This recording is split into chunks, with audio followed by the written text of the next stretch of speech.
The train headed for Sunset City will be departing soon.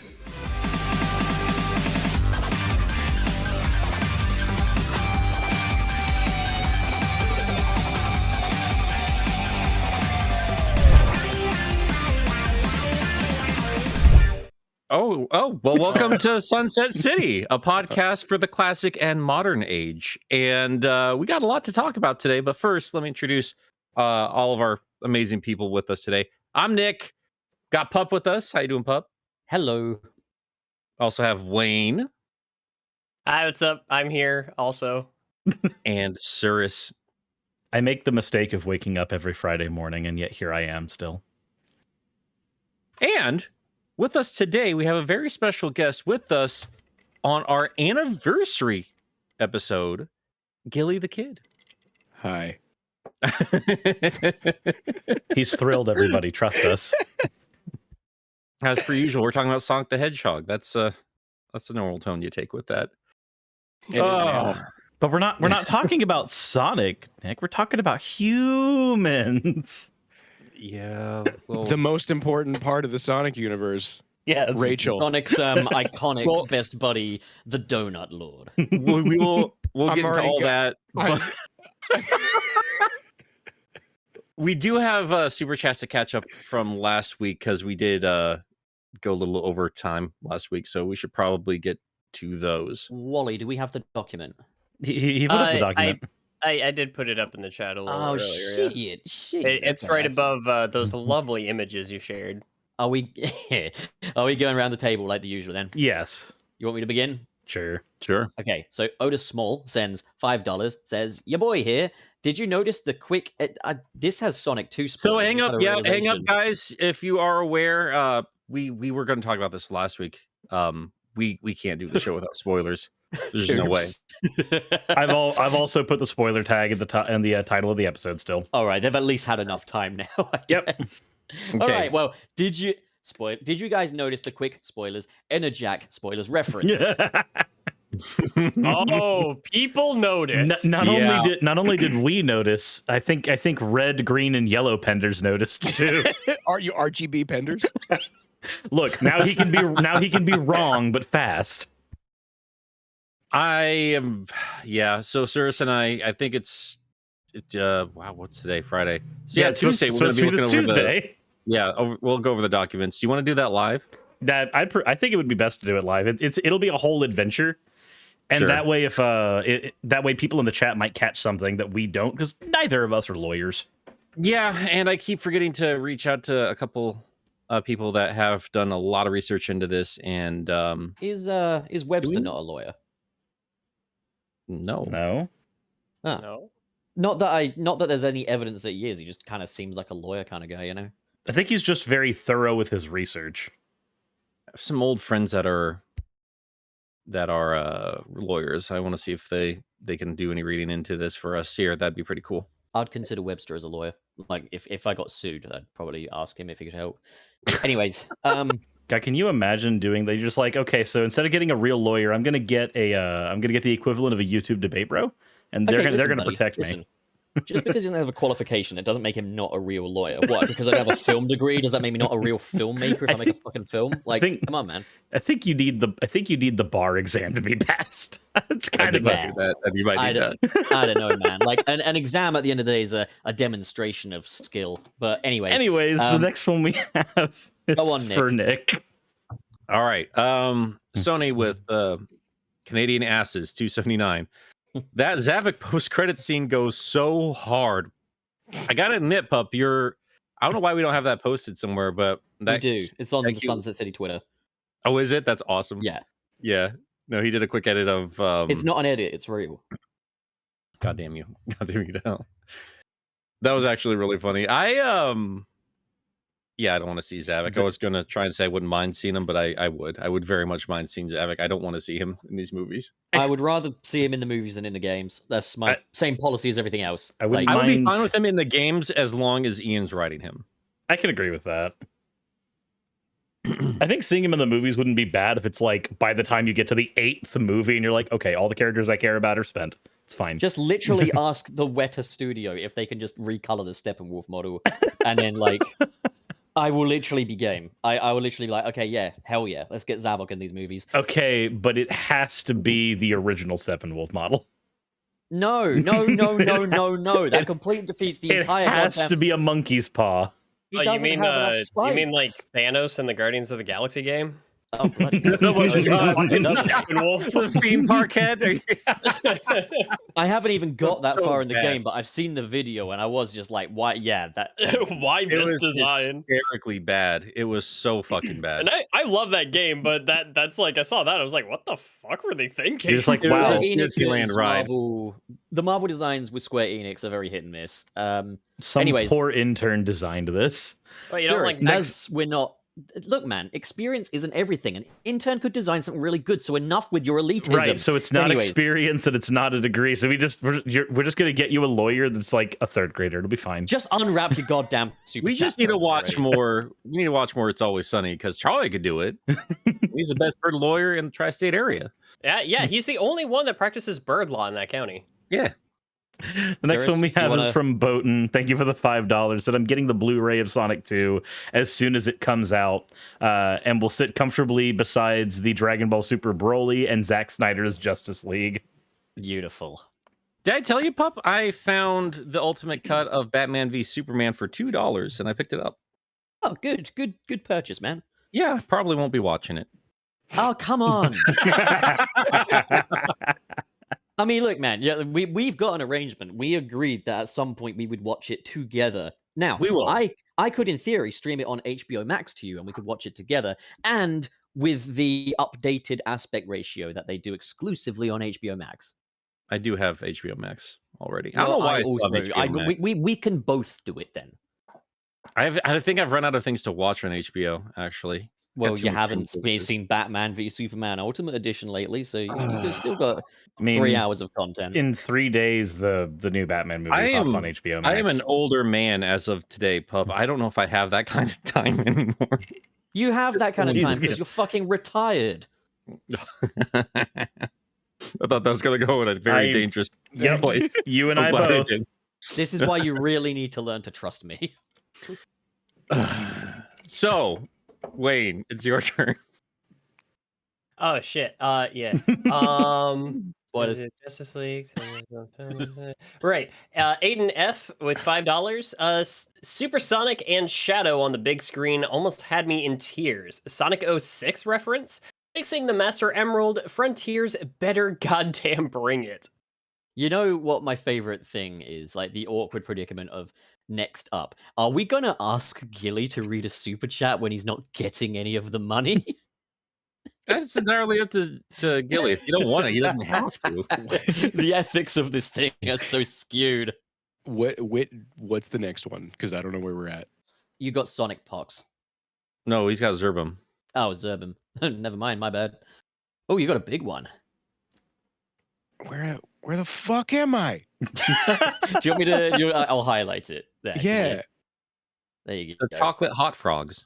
I will put it in Comic Sans. Gonna change the colors, but no, we'll do Comic Sans. Can you see it now? Look, No, where are you putting it? It's in a Oh, document. sorry. It's in the Google Doc. above the BoJack Horseman porn. Like you'll find the April 8th super chat. see, the All weird right. thing is, people in our chat won't know if you're serious or not, and I have to assure them he's 100% serious. But it's okay because I censored it. Yeah. It's you said it's the Zerbum one, right? Yeah, the Comic Sans one. Zerbum with 50 of something says Frank. so sorry to Nick that you got spoiled at the last moment. Confused. Confused emoji. The emoji. And thank to you from you are speed reading. I get more context for the movie. The scavengers at the beginning confused my a lot, and some other things and other things. So not only do we have Comic Sans, it also reads just as well as the Sonic Adventure 2 localized script. So perfect. Leave Zerbum alone. I don't know if English is their first language, going by the currency they're using. Oh my god. The next one. Listen. I just read it I just read what it said. No, I know. Pup, you're up. Okay, so Sonic pox. Sounds like blue chicken pox, you know? Like, Yeah, what else would it be? I wanted to ask y'all if y'all saw the Perfect Chaos mural, which we did because we put it up in the episode last time, which you probably saw, but we are reading this a week later, so everything we say is gonna be like, well, did you not watch the last episode? And Wayne properly jismed. He did. Yeah, He did indeed. He really did. Lasagna. He lost all of his everywhere. chaos control. That man. I can't. I Yep. can't one up that one. Never mind. We're Y'all are good. making shit up about me again. And now, We're Nick, really not. Which pronunciation of this name are you going to pick? Are you going to go with Lederick or Lederick? It's Lederick. That's got to be French. Lederick. No, he's a French man called Derek. Okay, cool. So I'm just gonna fuck it all up and call him. I'm just gonna fuck it all up and call him Ledrick. Lederick. With $50, mute audio for the win. Hey guys, still haven't seen the movie, but I missed the first stream and I still want to support. So here you go. God, I fucking love Lederick. You throw $50. You throw $50 at us every single week, and you do not go out of the way to watch the Sonic 2 movie. That's putting your priorities in order. Thank you, Lederick. The secret is overdraft. God. The next one we have is from Zurban again. It's 20 Canadian francs. Damn. Anyway, it is too early to ask about Shadow. It will be cool when Sonic sees Shadow and thinks he's the same as him, and ask a lot of questions: where they coming from, what race they are, and much more. I would think it'd be so great if we get Amy and Shadow, and Amy crushes on Sonic, and Sonic crushes on Shadow. I don't know why, but the wording of asks what race they are is really funny to me. Well, they're a hedgehog. Shadow I thought that crushes was on pretty no one. obvious. Not that blue hedgehog again, of all places. We better get that line in the movie. Why has he got to be blue? I'm Oh my telling God. you, I Disgusting black really hope they creatures. do the step bro storyline in the movie. What are you doing, step bro? Shadow, help me! I'm stuck. Oh no. Maybe we were close to it, the underwater scene. True, So- Knuckles was stuck. No, and she, what are you doing, step bro? And then Gun comes in and kills her. We can only hope, man. We can only hope. Maria. We'll get to all that fun stuff in a little bit. We are going to be talking a little bit of humans, and Gives I'm a very new, sure Sonic 3 in this Gives episode. a new meaning right. to the term cum shot. Don't forget. Okay, so Mr. SP with $10. My favorite scene is probably the baseball scene at the end. Knuckles learning about fun was both hilarious and heartwarming. It also contrasts well with Lonely Sonic 1 baseball scene. Agreed.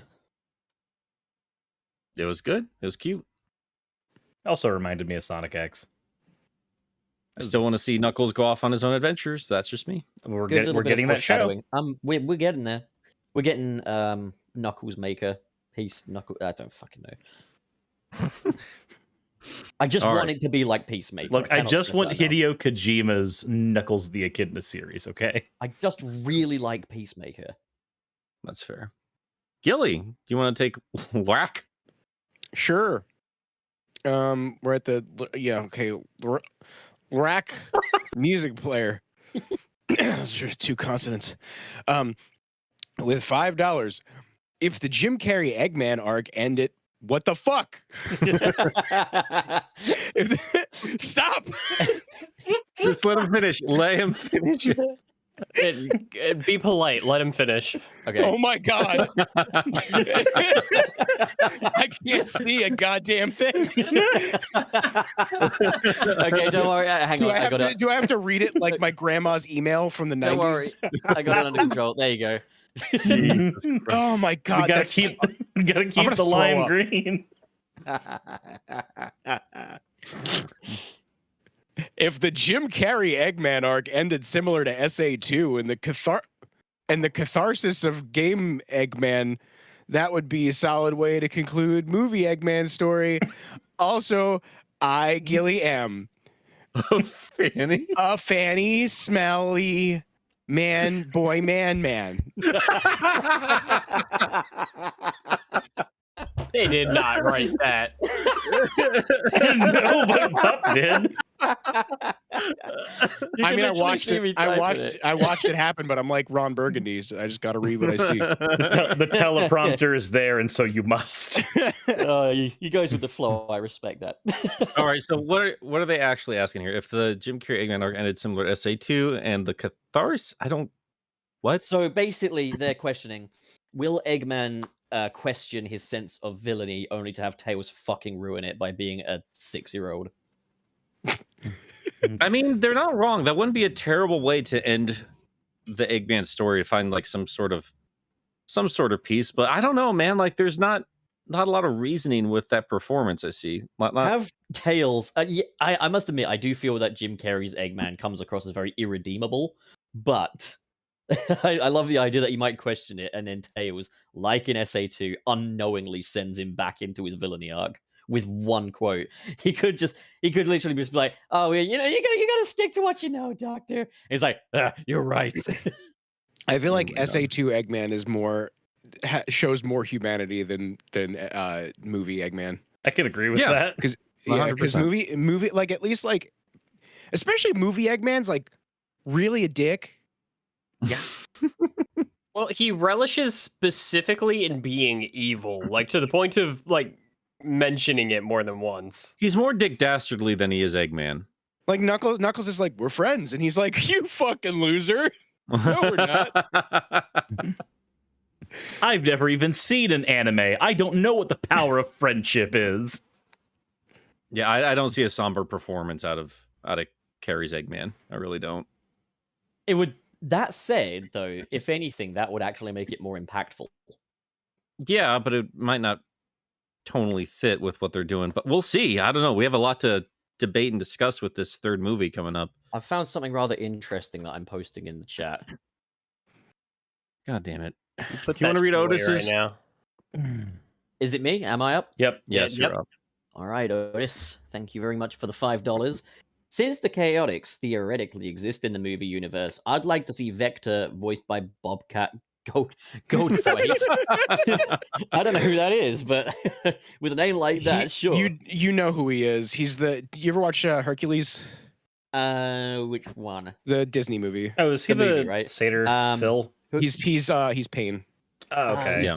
I haven't seen Hercules. I'm very The two little goblins. The pudgy pink one, I think. well, with Yeah, a name the red like Bobcat, I think you should play Blaze.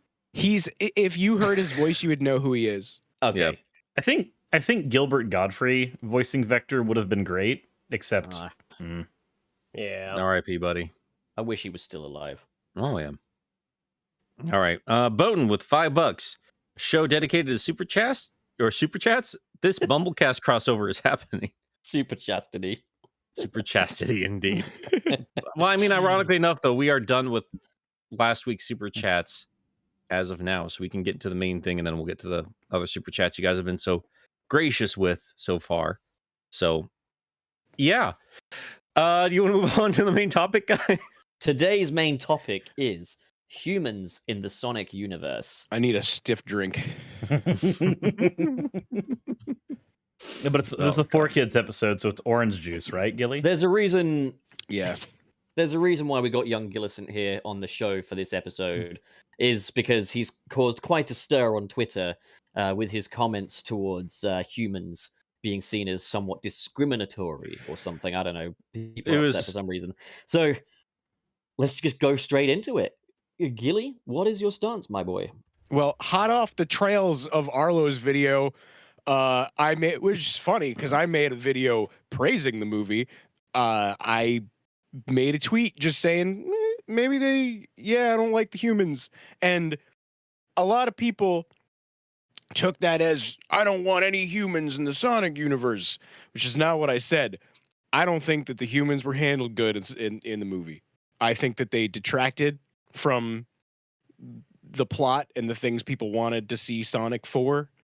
And a lot of the argument is like, oh, well, they aid the plot. And I'm like, yeah, but the plot was specifically written around those characters that they chose to focus on. So let me get this straight. You're okay with humans in the Sonic universe so long as there are no Puerto Ricans. Exactly. Oh my God. Okay, so maybe I can actually steelman unlike Bob. Okay, so to summarize, it's not that you have an issue with humans in Sonic's universe, or even humans as like supporting cast, or even like pseudo main characters in the universe. It's when the humans are executed poorly, and they usually are. The thing is, they were executed. I think that they were executed poorly, but not only were they executed poorly, and then they were focused on heavily. So like, and this tweet blew up because obviously there's a lot of people that stan anything Sonic, doesn't matter what it is, and a lot of these people were like saying like, oh, first of all, I got a lot of people saying, what, Sonic finally has a family and you want to take it away from him? Like, what the fuck are you talking about? Because I thought I was maybe too confrontational when I was like, okay, but you know, not Chris Thorndike, but Helen. Okay, but the Wachowskis. Like, I thought I was being confrontational with that. What the hell? Yeah, I don't. They're like, he finally has a family. I'm like, at what point? When I was growing up watching Sonic, I wasn't going, I wish he had a family. This would be way better if he had a family. He's probably really sad that he doesn't have a family. He's also had a family in multiple other like in X, that is undoubtedly a family. In Sat AM, that is undoubtedly a family. Like, they also like, they would say like, oh, he was alone for 10 years. I'm like, he was alone because that's how they wrote the fucking movie. Like, that's how they wrote the movie. He was it's alone kind of a fundamental issue of like, you wish that from the get-go, they hadn't basically been like, okay, Sonic comes to this world and he makes powers with the Donut Lord, and Donut Lord becomes his dad. Yeah, I can't believe how many people were like, referring to him as Donut Lord with full conviction, like it's not the corniest fucking thing that I've ever heard in my life. Oh, it's so stupid, but I like it. I mean, like, to be fair, Tom sounds equally terrible. My thing is that I feel like there's a lot of people that are, there's this Sonic Stockholm syndrome thing that happens. And I think there's a lot of people that are literally just defending certain things because it's Sonic related, even when there's really no reason to. So like, I don't believe that these characters were anything of a Sonic fan's creation. This was very much like Paramount. This is very much like corporate, like, we're making a kids movie with people in it, so we gotta have, like, there's so many people that were defending Tom's character, like, oh, I love Tom's character, and I love Tom and Maddie. I'm like, Tom and Maddie are two fucking characters that have been written into 8,000 other children's movies with people in it. They're not anything new or anything fresh or anything even remotely related to Sonic as a character. It's just fucking people in a kid's movie. And you're attached to these characters because they're Sonic adjacent, even though they really have nothing to do with, they're 100% Hollywood and 0% Sonic. I agree 100%. And I would go farther, and I'm going to piss off a lot more people. I don't like humans in Sonic in general. I can tolerate them. I tolerate them in SA 1 and 2. I tolerate them in these movies. I don't like them. They've never been done well, and I've never seen anything otherwise to convince me that it works. So I'm not actually upset about that. I thought it'd be funny to outburst. So I don't. I'm a little mixed on human characters in the Sonic franchise, because I have liked them in like one particular era, and weirdly enough, when they started doing human characters in a way that felt more stylistically correct, I started liking it less. It's weird. Do we, real quick, just before we go further, do we consider Merlina human for the purposes of this conversation? I think she's jarringly out of place for everything. I'm not a fan of the quote unquote Dark Age games, but I'm more focused on gameplay than story. Can I say something? Problem. Can I say something real quick? Yeah, just for chat. It's okay if you like them. Yeah, I don't make the movies, and I have no authority to change anything that they do. I just personally think they're fucking stupid. Well, I mean, like, just bluntly though, dude, like, I think we are still in like Sonic 2 hype mode, and considering how mixed the reviews are getting, you're getting a lot of, like we usually get, a lot of people in defense mode with this thing. And I'm not saying that I mean, again, like, I saw a lot of fan art when the first movie came out people genuinely love like the family dynamic for Sonic. That's something That's we fine. haven't seen before. I think it's ridiculous, and that's my Right. That I reserve the right as a Sonic fan since fucking I was 2 years old to not like that. And and that's okay, just as much as it's okay for you to like those characters that I don't like. Yeah, but like I've said in my review, like that's not why I bought the ticket. Like gun to my head, like, oh, you like Rachel? You want a Rachel spinoff? You really like Rachel that much? Gonna go buy a Rachel action figure? That's Fuck what off. I mean. That scene was fucking terrible. I will fight everybody about it. Oh, that's my thing. It's not even that it's badly written. I think I talked about this last week, but like that scene was so poorly directed. It comes out of nowhere. Yep. It comes out of absolutely no. You know what the worst part about that fucking scene is? It comes out of absolutely nowhere, and they set up nothing. They gave us no reason. They tried to have this like heartfelt scene where like she's like, you really, this is all fake. And he's like, no, you don't understand. I really love you. And I'm like, you didn't give me any reason to care about any of these fucking characters, and now you want me to care about these characters. I'm like, I'm supposed to feel for Rachel, and I'm supposed to like hope she gets her happy ending, and I'm like, you never gave me a reason to give one shit about these characters. Why are we doing this? You want me to make it way worse? Because I've been thinking about that scene, and I think it actually is. It's way worse for one reason. That whole scene begins like not just the wedding, but like when the important parts of that scene begin. They begin with Sonic falling through a ring and Tails being knocked out, landing in the wedding, right?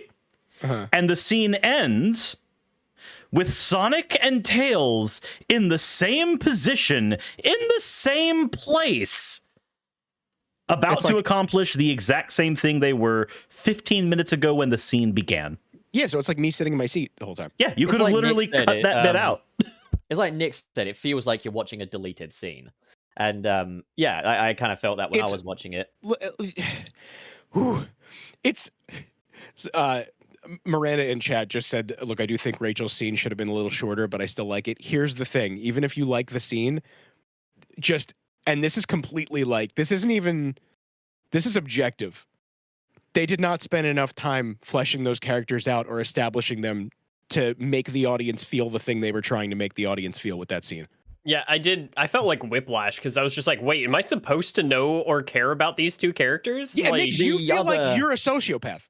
The other problem with that for me was I'd been watching the film up until that point thinking, this is so good. We're getting so much more time with Sonic and Tails and Knuckles and stuff. Like, this is great. This is how it should have been in the first place. And then it's like, oh, no, hang on. Okay, so it's not that they're mixed in there. It's that they get their very own soul. No. That was the process for me. Now, I still stand by. I think Sonic 2 is fantastic. And I don't know why I said that with an accent, but I think it was fantastic. You said it like the member berries from South Park. I'm gonna quash this one too, because everyone's like, oh, it helps establish Gun as a thing. Yeah, it does. It establishes Gun as bitches. Well, actually, Gun is embarrassing in that movie. There's another plot hole there. Is like you don't understand. If Rachel wasn't in the movie, they couldn't do SA2. Well, that was also okay. Actually, I want to nip that one in the bud because if the defense is that it sets up Gun, then it was a bad way to do it because it doesn't make any fucking sense. Well, also, they set up a fake wedding just knowing that Sonic was going to show up there so they could arrest him for no goddamn reason. They know where he lives. They can go grab him whenever the fuck they want. Okay, and they just so extra this is candy because they knew Tails existed. They didn't use Rachel to like legitimize Gun. They used Gun to legitimize Rachel. Yeah. There's a way that they could have actually made this kind of loosely work. Obviously, it would have to be cut down significantly. But my idea would be that Sonic comes through the ring and arrives. And then the wedding's not a sham, but more rings show up and gun soldiers come out of them. And then it's like, where the fuck did they get those rings that could set up Shadow in a subtle way and stuff? And like they come through and then they see Sonic and Tails from there. And they could just be like, oh, we got surveillance all over the place. You know, at least that makes a bit more sense. I can't believe I'm saying this, but giant rings belonging to the government makes more sense than them ambushing a fake wedding. And we've also already spoiled Sonic Adventure 2's everybody surrounds Sonic and captures him, throws him into prison. Except now he's in a little cage in a hotel that gets rescued by a bridezilla and her sister. So there's two things. The one, I think the better way to bring Gunn into the series would have just been like, oh, we're an organization that's always been in the background, but now our eyes are on Sonic. That would be better. Especially since now we're establishing that Shadow has been a thing in this universe for well over 50 years. Yeah. So I want to kind of explore, like, I guess, a big picture perspective of like humans in the Sonic universe real quick, because I feel like, you know, we're kind of, should they human, should they not human, and we're going into like very specific examples, and like there's been mentions of Merlina and stuff. I guess like my kind of standpoint on like the whole humans thing is I think there should be humans in Sonic games, but they should be utilized in a way that complements the animal characters. That's what I was saying. And when I was seeing like the scenes before the Bridezilla scene, I thought Tom and Maddie were a perfectly welcome presence, you know, like the whole bit of Sonic being like, you know, welcome to Sonic Airlines, go through, like that was nice. Adorable. And I think, you know, while I never asked for it, I don't have any issue with them introducing Sonic to like an adoptive family, because it tells more of a character-focused story that the games haven't. Like, obviously, I'm a Sonic fan, and I was like, oh, I'd love to see a Sonic game on the big screen where Sonic's, you know, this fully developed hero on his way on these swashbuckling adventures, taking down Dr. Robotnik. But for the sake of a movie, it definitely gives more to the character of Sonic in having him embrace Earth as his new home. It's basically Superman, effectively, but like Blue Justice trademark. Well, that's my main problem, is that the characters in the Sonic movie are not Sonic characters. Well, that's my thing, though, is it feels like an answer to the critiques of Sonic characters. It feels like, you know, the Sonic characters as we know them, I'm going to be honest, I don't think they would work in a movie. Yeah, but I mean, look at, okay, Eggman, like, Jim Carrey doesn't play Eggman. He plays Jim Carrey. Plays Jim Carrey. And it works. And it works in that. I do disagree with that, actually. I think there's a really big, like, it's not a complementary contrast seeing Eggman and then seeing the regular humans like Tom and Maddie. It's like jarring, because one's a cartoon and the other are like regular Hollywood movie people. I think it's Tom and Maddie are kind of there for the requirement of this straight man in the whole thing. Exactly. But then that means that that means that them, unlike everybody else, Jim Carrey's Eggman, you know, notwithstanding, are the only characters written well at that point. Yeah. Well, I mean, that is kind of a common thing to have wacky worlds with straight man main characters. Like that is, to be fair, quite a common staple of like the comedy adventure movie and stuff. And again, I'm not actually trying to invalidate anything that you guys are saying, because I completely get it. But like, I'm going to kind of play devil's advocate here and say that I think it works to have Sonic take place in this wacky world filled with people like Wade and Agent Stone, because like people tend to say Agent Stone is the straight man to Dr. Robotnik, but that's only in reference to Dr. Robotnik. Among anyone else, he's still this quite over-the-top character. And in regard to like the Jim Carrey thing, it's something I've said myself, is I was worried about Jim Carrey as Robotnik, because he swallows characters. He'll swallow them up, basically. And I felt he did that with a prime example being the Riddler in Batman Forever. He swallowed up the character. It's no longer the Riddler. It's a 90s Jim Carrey performance. I was pleasantly surprised by how much of Robotnik's arrogance, his cruelty and stuff, was very much in there. He wasn't just, oh, what to do? You know, like, yeah, you understand what I'm saying. He wasn't like, you know, we understand the scatting that happened just then. Yes. Yeah, he's not shitting all over his wife, for example. But like, that's not scatting I meant, but okay. I'm going to go ahead and say I think it does work, but my overall stance is I do not mind if Sonic's world is inhabited by humans, so long as it's done in the vein of Sonic Unleashed, or I'll go as far as say the movie, but there are bad examples of it too. But the same goes for Sonic in animal-populated worlds. It can be done right, and it can be done wrong. Example of being done right, in my opinion, the Sonic Boom TV series. Yep, fucking Sonic Boom does another thing right that no one talks about. An example of it done badly: Sonic Forces, where they all just look like fucking bored hedgehog NFTs just standing around in the background. You know, I do not No, like the the- way the background every- characters are made in Sonic Forces. there's so many duplicates. Every cutscene in Sonic Forces is a fucking gem. Should be in a museum.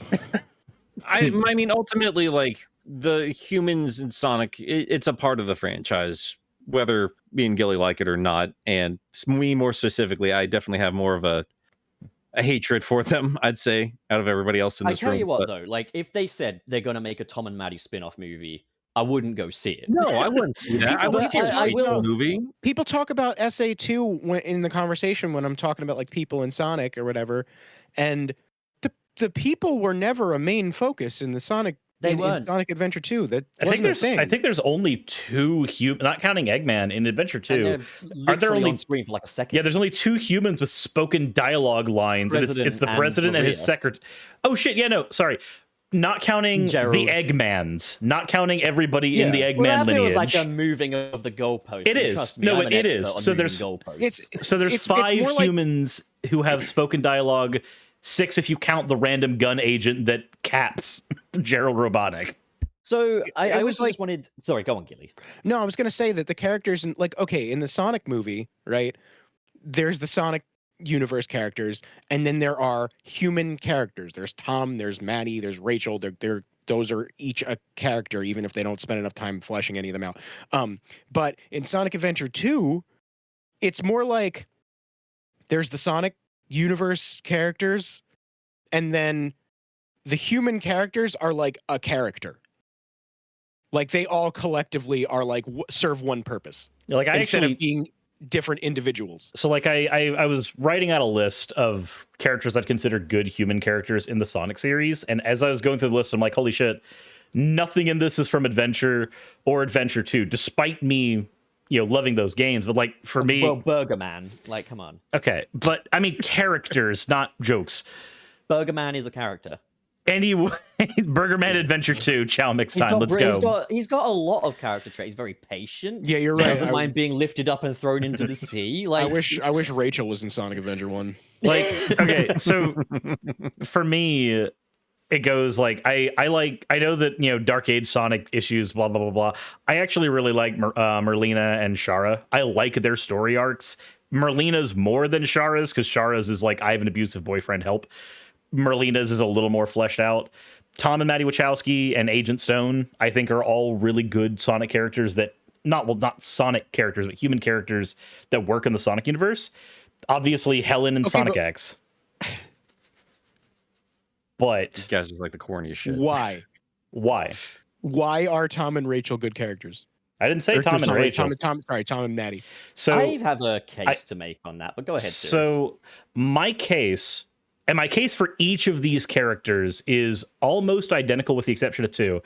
It's how they play off of Sonic. Individually, they may not be great characters. They are generic characters. Tom and Maddie Wachowski especially are generic characters. But their job is in service of Sonic. Their job is to serve as a fun... I mean, for them, they're the family unit for Sonic. They've filled that role well, and they fill that role as characters well. Individually, they may not be much, but that's also not a thing that's alien to, more shonen franchises anyway, is every character being some kind of foil off of your flat main character's arc. So Another thing- but sorry. Sorry, no, go on, Gilly. You got I this. was so okay. You're basically saying that those characters are generic, but they work as a foil, right? That would be We're- that would be my point there. So, does Sonic having those holes to which he would need a foil actually serve the plot and make the movie better, or could the whole thing be circumvented by just not giving Sonic those random holes? So, considering that the entire for this movie specifically for Sonic 2, when the entire theme of the movie is family and family bonds, we would have unlike just nixing the Bridezilla scene where we'd have the same movie but better, we would just have a different movie at this point. A completely different one.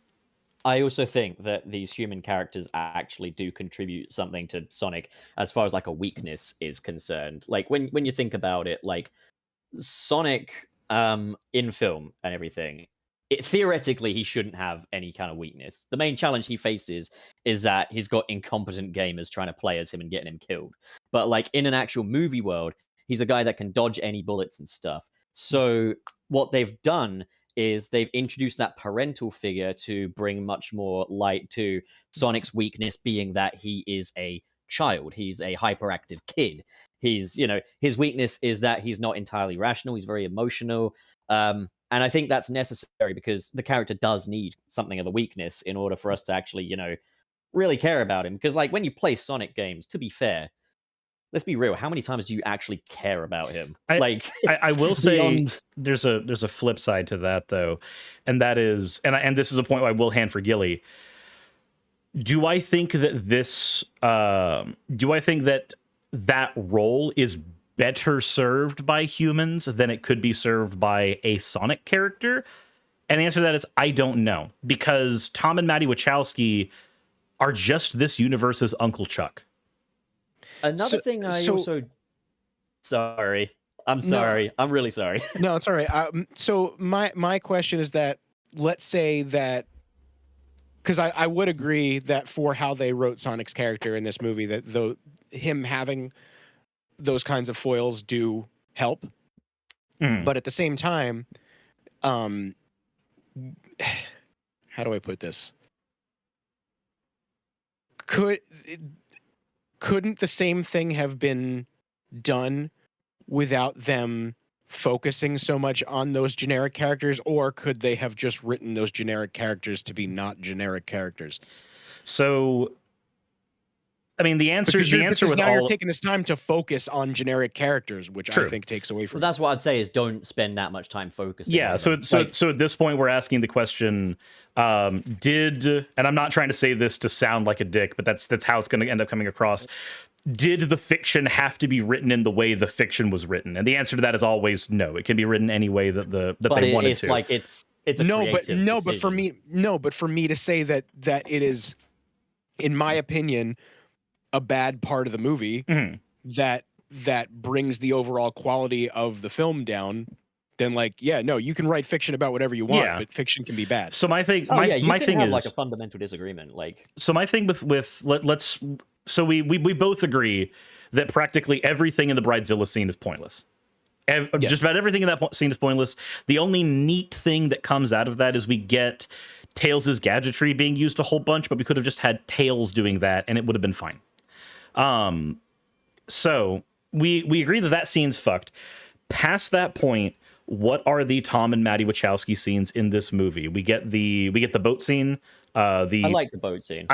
I like the boat scene too. But we get the airline scene. We get the boat scene, the airline scene, and we get the their aid in the final fight with Eggman, and the emotional punch of the whole family is going to get killed. Like those are functionally the only scenes of focus with the Wachowskis. Just the Wachowskis, obviously Wayne and Stone and that. Yeah, outside of the Bridezilla scene. Another thing worth noting is the relatability factor in giving Sonic parents that you can kind of rely on, but also needs to listen to and stuff. They do make Sonic a more relatable character for the kids in the audience. I think that the juxtaposition between how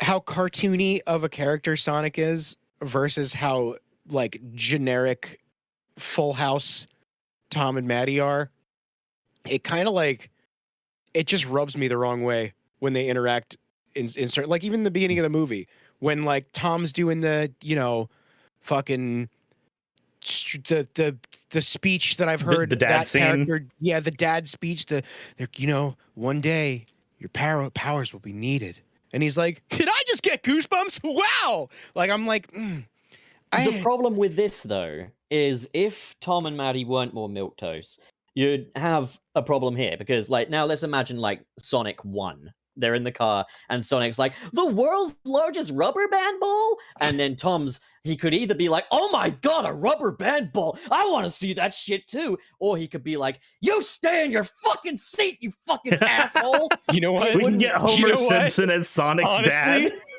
It wouldn't work. You'd need him to be he strangles him. Kid. This fucking kid. I mean, because so here's the thing. I don't think they have actual chemistry. Is my I will smack you with my ring hand, Sonic. I swear to God. Wait, wrong wing. I just teleported you into next Tuesday. You literally smack him into next Tuesday. So wait, someone said it feels like Gilly is almost equating generic with bad. No, I'm equating generic with unnecessary. Okay, so I'll put generic with bad. It's what everybody whines about with Sonic games. I'd rather have a bad game than a generic game. Someone wait, I do want to say someone on Twitter replied to me in this long reply on my fucking tweet that blew up and made me want to die. They said they gave me this long thing about it, and then they said it's better than nothing, and I was like, dude, that doesn't matter. That's a bad point. I'm like, first of all, I'm a Mega Man fan. I'm a Mega Man fan. So the words "it's better than nothing."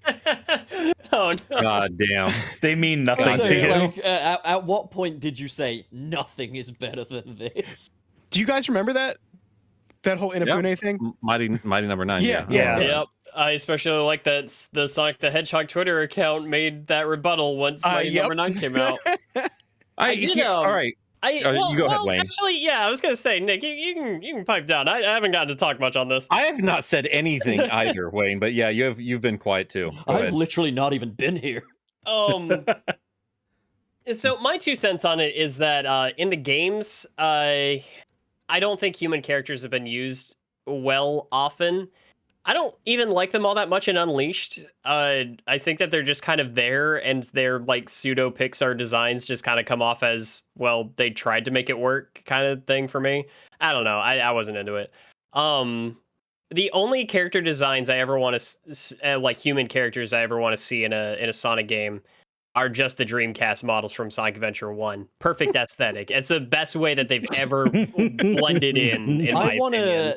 Let me tell you something, man, right? The Unleashed characters struck such a chord with me that so last week the Sonic 2 novelization like literally dropped after we finished recording, and there were 2 things that made Nick and I bust a fucking nut. Yep. Nick busted a nut that Sonic was referred to as the child of Mobius, and I busted a nut that Professor Pickle was in the fucking thing. Wait, really? Yeah. Yep. Now, if I can get all bloody excited about Professor Pickle, that means the Unleashed characters did something right. So it's funny is that Professor... I mean, they did something right for you, but for me, I never liked Professor Pickle. I never liked any of the other human characters in that game. I'll have you know, Wayne, you don't know how to make a proper cucumber sandwich, and that man could show you. That's just for your God's sake. It's just the fucking mayor from the Powerpuff Girls. It's your anti-British fucking rhetoric coming out. It's just the fucking mayor from Powerpuff Girls, like superimposed into a Sonic game. Why do you hate me, Wally? All right. Anyway, I've heard enough from Wayne and Suris. It's Wayne and Nick's turn. For fuck's sake. Finish your point, Wayne. Yeah, that's just me and the games. I like them more in Sonic Adventure 1 because they're so background. It adds a little bit of life to the environment, but it still feels like it's centered around, like, you know, your Sonic characters. Mm-hmm. I agree with Wayne. That's yeah. And they're not too intrusive in SA2 either. I think they're fine there. It's where it's like Shadow the Hedgehog, where the president has a fucking framed picture of Sonic and Shadow, where I start losing my shit a little bit. Wait. You gotta fix that poll. You gotta make that poll yes, no, and background humans. No. This is a Sonic discussion. Nuance is not necessary. So yeah, what I was trying to say earlier before I got completely fucking steamrolled was they're a part of the franchise, whether I like them or not. But I just, that's not why I buy the ticket, and that's not why I buy the games. I like the Sonic designs, I like the Sonic worlds, and yeah, I want some good characterization and I want some good storytelling. I just don't think you need humans to do that. But if they're going to be there, yeah, make them as decent as possible. Since they're a part of the movie lore, they just have to be there. It'd be jarring if suddenly they just weren't a part of the story anymore. We have 2 movies with that now. My major problem was the pacing of that scene. It just went on so fucking long, and it immediately made me go like, why? What are we doing here? Well, that's my thing, is that in both of the movies, my issue with human characters was never Tom or Maddie. I actually like them just fine. and I don't know. It's like, are they unnecessary? Are they generic? We're gonna hang on. No, hang on. Everyone's screaming Eggman is a human. No fucking shit. That's different. No shit. That is a That's completely different. different thing. You know it is. It does. I'll say where it could factor in is I do feel like having humans as something of a presence in the Sonic world, even if they are just on isolated islands or whatever, it does justify Robotnik being there. Otherwise, you need the explanation of like, I don't know, maybe humanity's extinct, maybe Robotnik's on like an expedition to another world. I've shared my 2 cents on what I think happened to all the humans. Yeah, I wouldn't go for it. Gilly, sorry. It's not like they shouldn't be there. It's just I don't think that they should be main characters and a focus. No, That's fair. I don't either. I mean, who's really arguing with that now? And that's my thing is I don't think Tom and Maddie really are. They're so very like minor, and there's not too much time I think is ever spent on them. And I like aside from one scene. Well, no, that's not what I mean, because it's still not Tom and Maddie. Maddie, valid. Maybe a little bit. Tom, I like every scene that focuses on him in Sonic 2. I liked watching him deck the pretty boy that was about to marry Rachel. I liked his whole I liked the boat speech. Yeah, it's fucking generic, but I was into it, and I love that baseball scene at the end of the movie. It's all of the charm that I was kind of wanting them to kind of bring back. Just because like the ending of the first Sonic movie made me happy. It wasn't something I wanted, and it wasn't something I was expecting, but something about seeing this energetic little kid that Sonic is, and that kind of goes into when Ben Schwartz was first being interviewed for the first movie. They were asking him how he wanted to handle the character, and he was just sharing like when he was playing Sonic as a child, that's just how he perceived the character, was this energetic little kid. I also don't think we would have gotten a Sonic movie franchise of this scale, with this budget, with this kind of like support, if it wasn't done with, human characters having some prominent focus in live action. But that's my thing is like, if you're gonna do that, then make the characters not generic, make them more. I think they're trying. Yeah. Another thing I want to point out is there are definite character traits that I really appreciate about Tom and Maddie, and that is that it feels like we don't see this as often as I wish we did, but you've got a couple that don't really bicker, and they're in a very healthy marriage. But then also, like, where in Sonic 2, when Sonic's like, I wanted you... In Sonic 2, when Sonic was like, I wanted you to be my friend, not my dad. I kind of was worried that it was going to go into this thing of like Tom being like, why am I not his dad? And then Sonic's like, I'm bickering with you now. We're not on good terms. But it was like, no. You mean like a lot of the first movie? Yeah. Well, the first movie handled it. They're still kind of strangers at that point. What I don't like is when they build up a dynamic and then they tear it down for the sake of artificial conflict. And it's a trap that I'm really happy that Sonic 2 didn't fall into. Like, something a critic, Jeremy Johns, said, and, all power to him and stuff when he says this, but he said he kind of hoped that there would be an element of, like, jealousy from Tom that Sonic is becoming best friends with Tails, and all power to him for that take, but respectfully, I completely disagree. It seems kind of childish, I'm so glad we didn't get that. The guy's a grown adult for a start. Like him like, wanting Sonic to have friends, and then just, like, being so I'm happy not sure about that this. Like that was one of the things I liked about Tom in the second movie, was him just like, it's kind of him taking that leadership role, but it was also him just he went through a small character arc. It's so fucking background that's blink and you miss it, but there was this kind of element of Tom having to accept that while yes, Sonic is a kid, and I do have to kind of like help guide him a little bit, he's still capable, and I have to be able to trust him to, handle himself and to trust us as much as we have to trust him. Yeah, exactly. I think like the better aspects of Tom as a character are kind of pushed to the wayside for a good reason, that with all due respect to James Marsden, no one is here to see him. Yeah, that's my thing though, is that like those characters I don't think are intrusive, Tom and Maddie. It's Rachel. It's Rachel that's intrusive. And that's where you get the non-generic character. That's where you get the one that is larger than life. That's my thing too, is that like the entire joke with her is that she yells. that is all the comedy with that character is that she's loud. Character, like I said, that character has been in a million other movies. Yeah. That exact same character. Absolutely. And We're because- getting to the core. Like, this is where we finally find our middle ground here. Like, I think this is what we're actually. Well, I don't know. I can't speak for Gilly, but this is like, I can tolerate the humans just fine. It's not why I buy the ticket.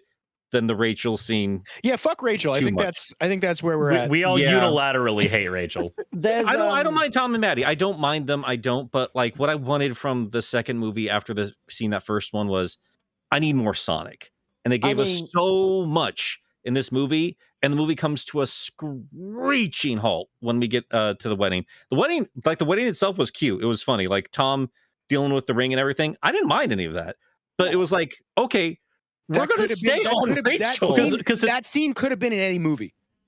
Well, and not to mention the ring slip up thing. That's another one of those things where you're like, okay, but the human was doing something in service to the Sonic plot at that point.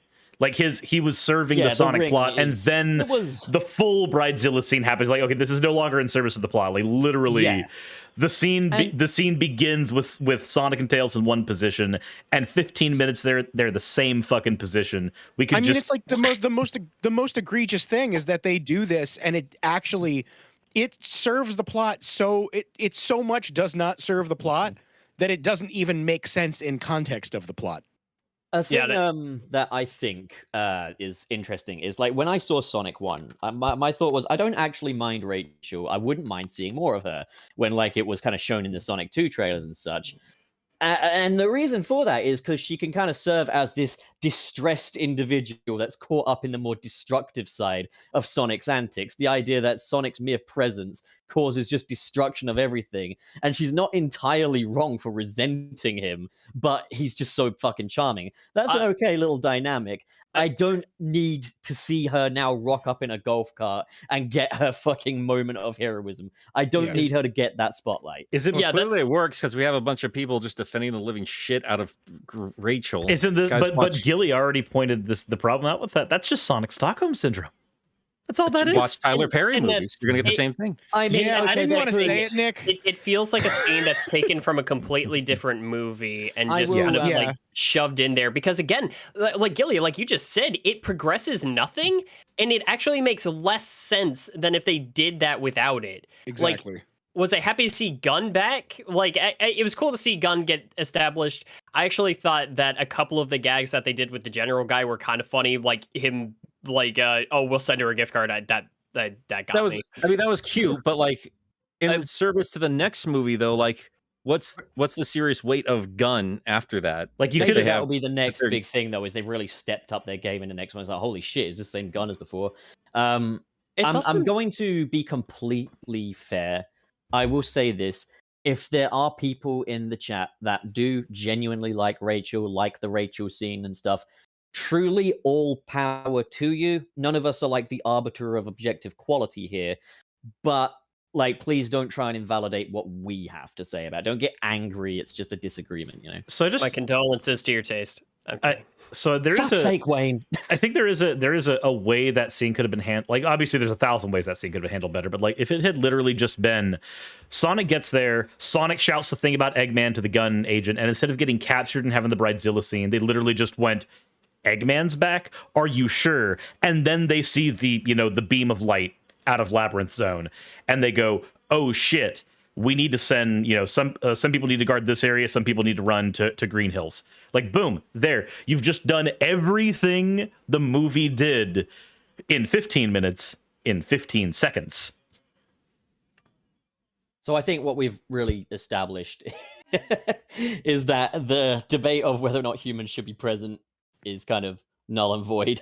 Well, it's like just it's that like one fucking scene captured. They get captured just to give the humans more screen time.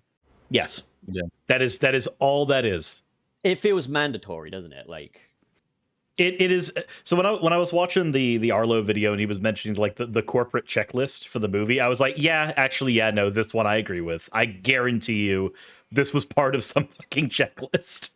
You're gonna get a lot more people like Arlo in a couple months' time when people are finally not afraid to criticize this movie.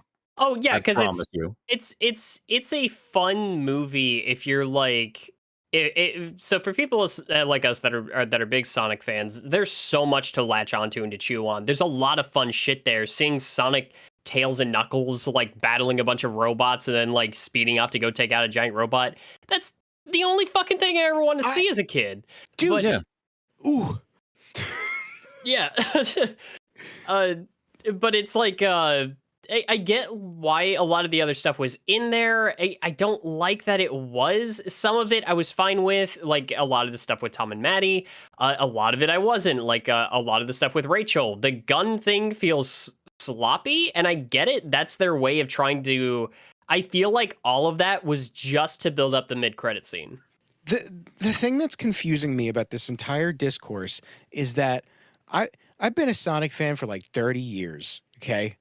Now they're finally doing Sonic movies, and I come out of the Sonic movies going, oh, I really like that. Oh, it's cool that like Sonic successful movie franchise. I really like the movie. But yeah, I wish they focused more on the Sonic characters. I really didn't like the human characters. They were generic. And then the Sonic fan base goes, fuck you! Yeah. Fuck you! I love Rachel! Yeah, What I the don't fuck get are it. you talking about? Yeah, Rachel, and Rachel got a campaign in Sonic Adventure? You know Rachel that's is gonna the be new- you know that's gonna be a mod in a week now, right? Yeah, you know that Rachel is like the cat of this fucking experience now. Hey, fuck you. I like Big. See, And there are it is. people and there are Rachel's people Big who Fishing Adventure 3. Rachel, oh my god! Rachel's Big Wedding Adventure 3. If they literally had that, literally have like a reprisal of the boat scene at the start of Sonic 3, where James Marsden is like, "You're growing up now, Sonic. You want to go to college?" And like fucking Rachel's just at the back of the boat fishing. She doesn't say a fucking word. She's just in the background fishing.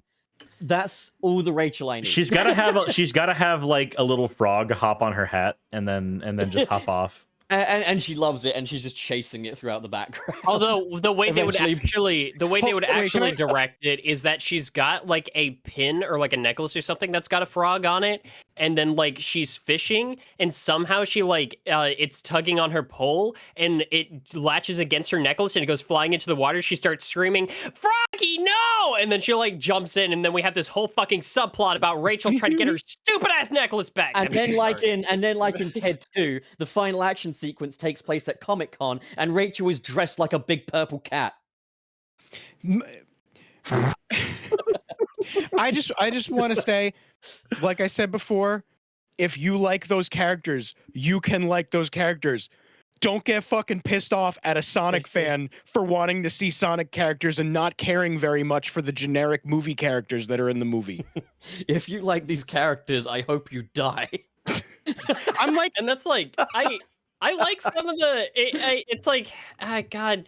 It did feel like, especially on second viewing, it was a lot of oh right, it's another Agent Stone scene. I like Agent Stone. Oh, Wade's here, and it's like I actually loved Wade in this movie. I'm not even gonna lie, he was precious. I love Wade, but it was a testament to the wedding scene, because when it went from the wedding scene and then cut to Wade on like a fucking e-scooter thing, I was like, oh, what the fuck now?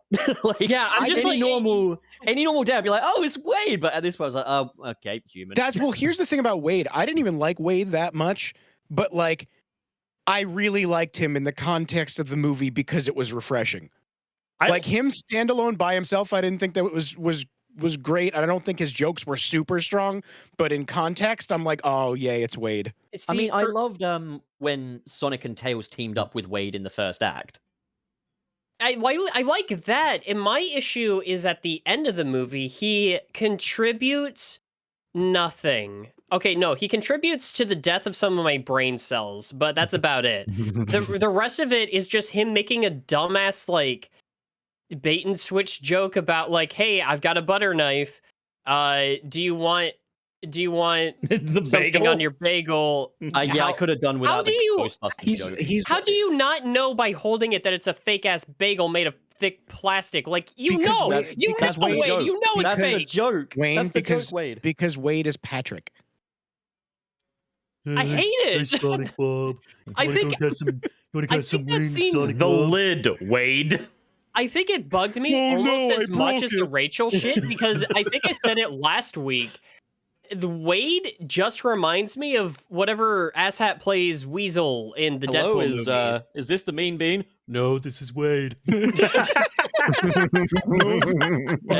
I am not a mean bean. I know. I just where Wade's concerned, I don't like Wade as an individual characters, but Wade versus Agent Stone is just a precious scene to me. I love it.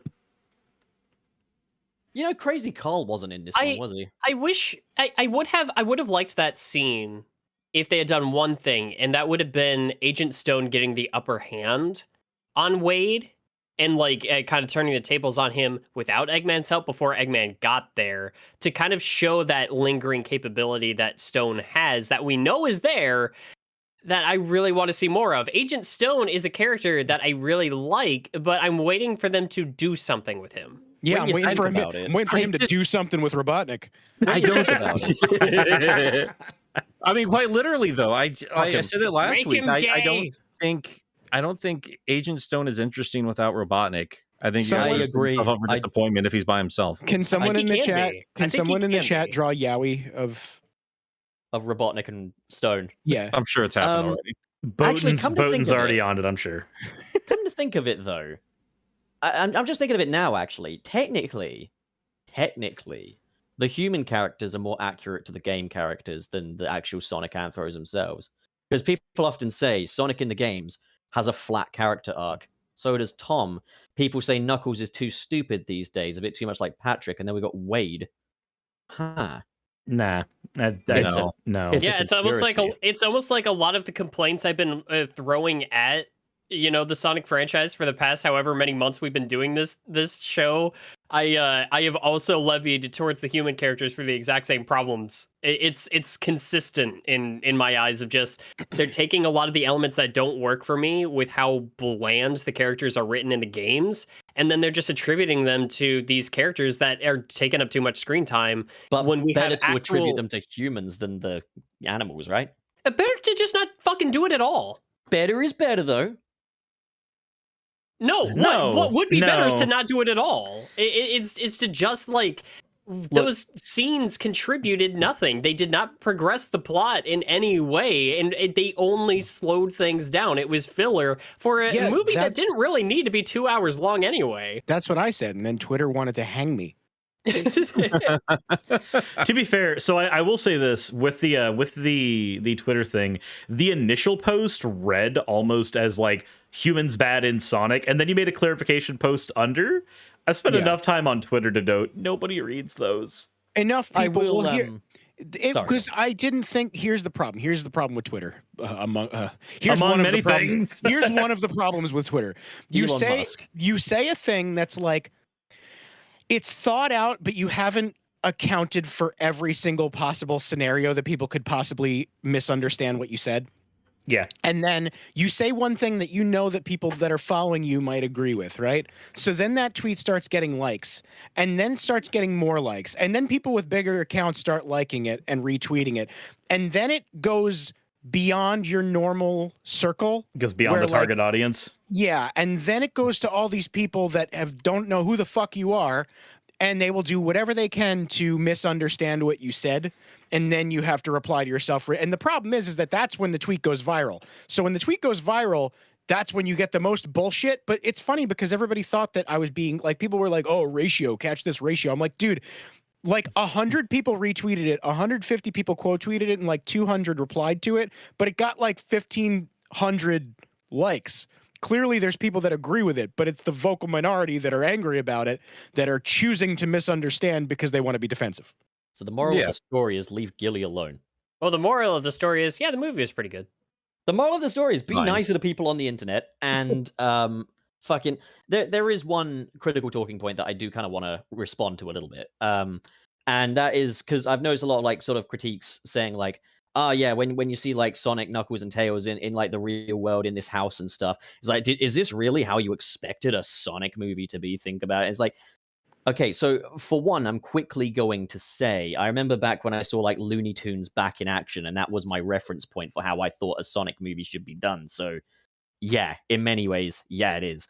But secondly, that's like, if you're going in wanting exactly what you always expected it to be, you're not doing it, right? You're gonna be disappointed with a good percentage of the stuff you watch because you don't watch movies for validation. You watch movies to see, a movie, and some you're gonna like, some you're not gonna like. And I'm not saying all criticism is wrong by any stretch, but I do think the whole "is this really how you expected it to be" thing is a bit silly. Yeah. Well, I don't know. I think it's important to keep in mind, Gilly, like you said, you had more likes than you didn't, and you had some pretty prominent Sonic people retweeting Yeah. just to throw you at their audience, and it still didn't manage to ratio you. So, there are people out there that are still like not getting this ridiculously defensive for the fucking post wedding scene. Because it sucked. And it's okay to have critiques against the thing you like. People get so defensive over the thing that they like that they try to look for reasons to defend it. It's just like, did we not have any critiques from the first movie? Didn't we all agree, fan base, that we wanted more Sonic? Yep. Do you want more Rachel in the third movie, or do you want more time with Sonic and Shadow and that story? That's the awkward thing, though, is like they listened. They clearly did, because we did get more Sonic and stuff.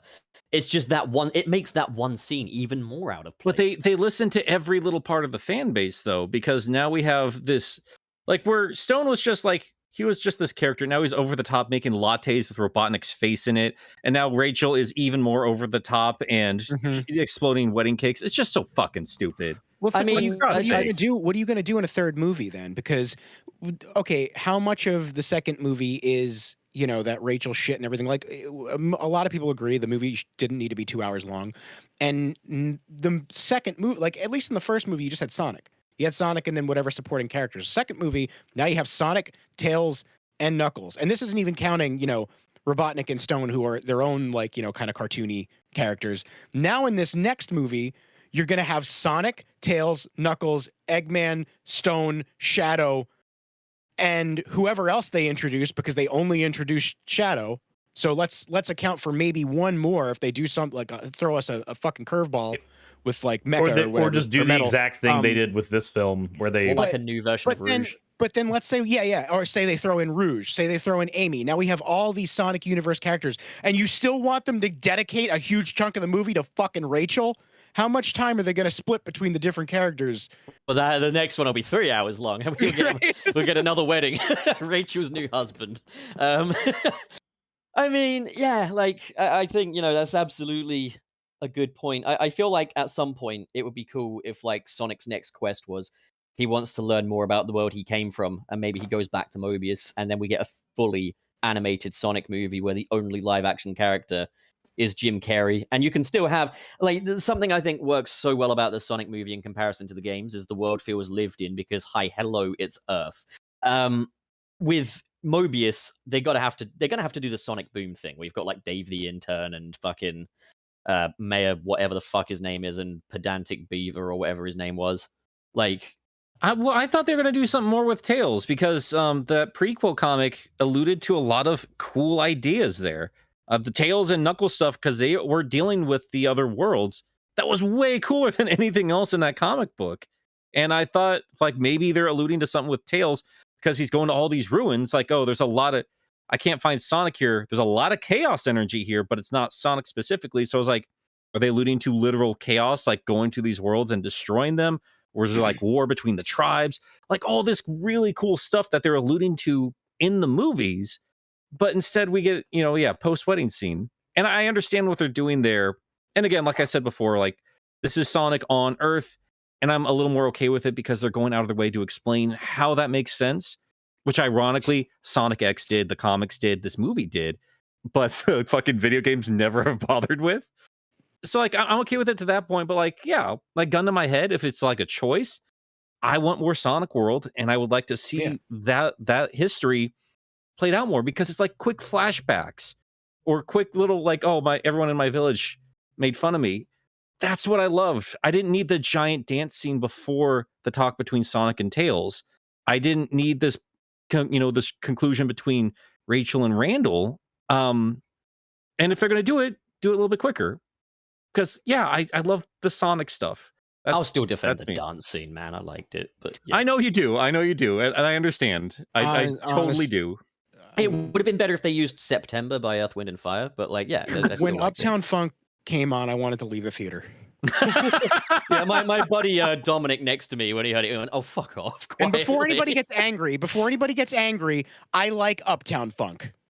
Oh, I don't. I didn't just- need to hear I it think in the it's fine. Sonic movie. I think it would have been better had when Sonic like hijacked the radio to play a different music for everybody. I think that should have been the moment when the movie leaned into Sonic music. The that thing with right that is- there. I'm So trying to I- imagine it, but I can't. I just want to know why can't- they went. I just want to know why they went with Uptown Funk.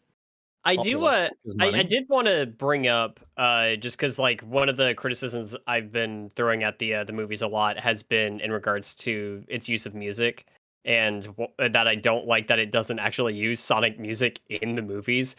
And I threw a lot of that criticism towards the studio or to Junkie XL.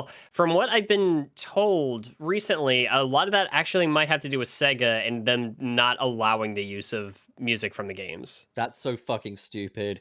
It is really stupid. Like, That I is don't. so Sega as well, you know. Yeah. It's a Sega though. That Just Green Hill that Zone. said, I Just think Green Hill Zone forever. I mean, we got think- the drowning music.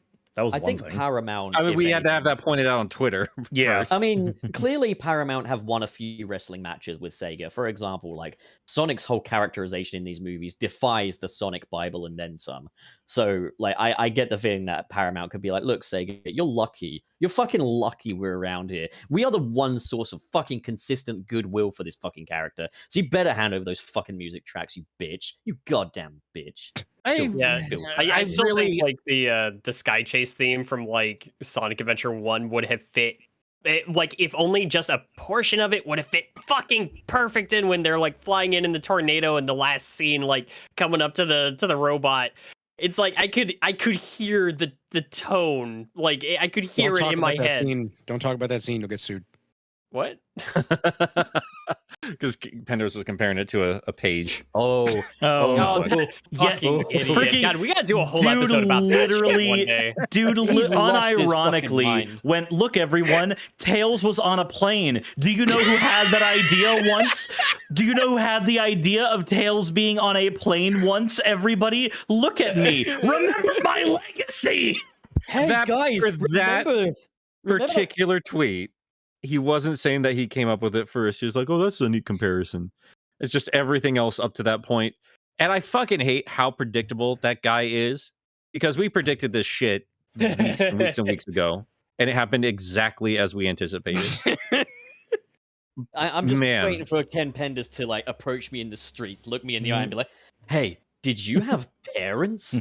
I wrote a character with parents. You got I no heard- right word to on have the street- parents." Word on the street is that they used my character Sonic the Hedgehog in the Sonic the Hedgehog movie. I'm just saying, if Penders' characters are all his property and stuff, I want to sue Sega for using my character in Sonic Forces when I made them in the custom character. So wait, hold on. If memory serves, though, in the earlier tweets, didn't he literally say that like he hadn't seen the movie, but many people were coming forward and giving him information? He was It's saying just like many critics people are agree. I should get congratulating money. me. I'm just literally hearing the washed up politician go, many people are saying this. I want to see him crowd surfing. I want to see Ken Penders crowd surfing, man. Anyway, I just don't have the energy for that man right now. That's next week. That's next week's episode. No, no. So God. what would that be? Sunset pending? God damn you. Just shut up, sir. It's just shut your face. Oh, You can't use man. that name, man. It's property of someone else. You're right. You're right. I don't want to get us sued. I'm curious. I Did you can't believe just this say my dude thinks fucking this dude name? really thinks he fucking owns dads. That shit's so stupid. I'm just like, yeah, it's he has a father, and yes, surprise, it looks like Knuckles. Funny enough, it's an echidna. Echidna's father's. That is mine. But that's the thing, though. Like, I sat in that movie with seeing his dad, and then seeing not Enerjack. Like that's clear allusions to Archie, right? Yeah. I mean, but here's the thing. You can't sue somebody for an homage. He needs- I'm You aware have of to that. you have He to also- actually use the IP. Also, he needs that reality check. He needs Paramount to come and kick his ass. Oh, I hope he tries to sue Viacom. Holy shit. I okay. really want to take Daddy Penders to the zoo and take him to an echidna habitat and show him a family of echidnas so that he can try and sue them. He just points to the frickin' anteaters. I own that. Oh my god. Is that echidna sitting in the shade? Hey, look, that skunk and that chipmunk are fucking. I rode a skunk once.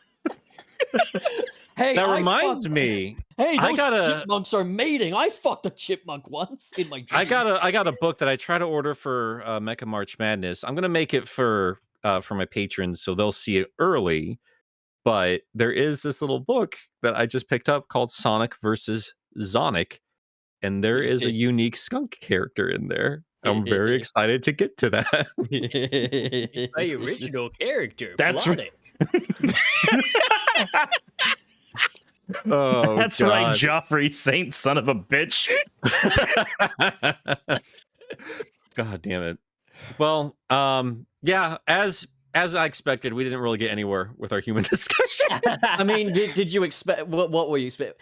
No, Okay. I mean, obviously we weren't. I have now decided humans are bad. No, Yeah, right, fuck exactly. The you. end. No, I I mean, just the poll.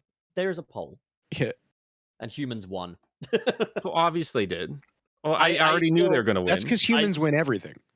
Sonic Adventure 1 model humans are still the best ones. They're Okay. Hang on. I It's so good. unironically want to see the third movie, and all of the humans are actually SA1 Dreamcast models. Even Tom Wachowski is just sitting there giving a heartfelt conversation, and Sonic's like, dude, are your lips even moving? I want this.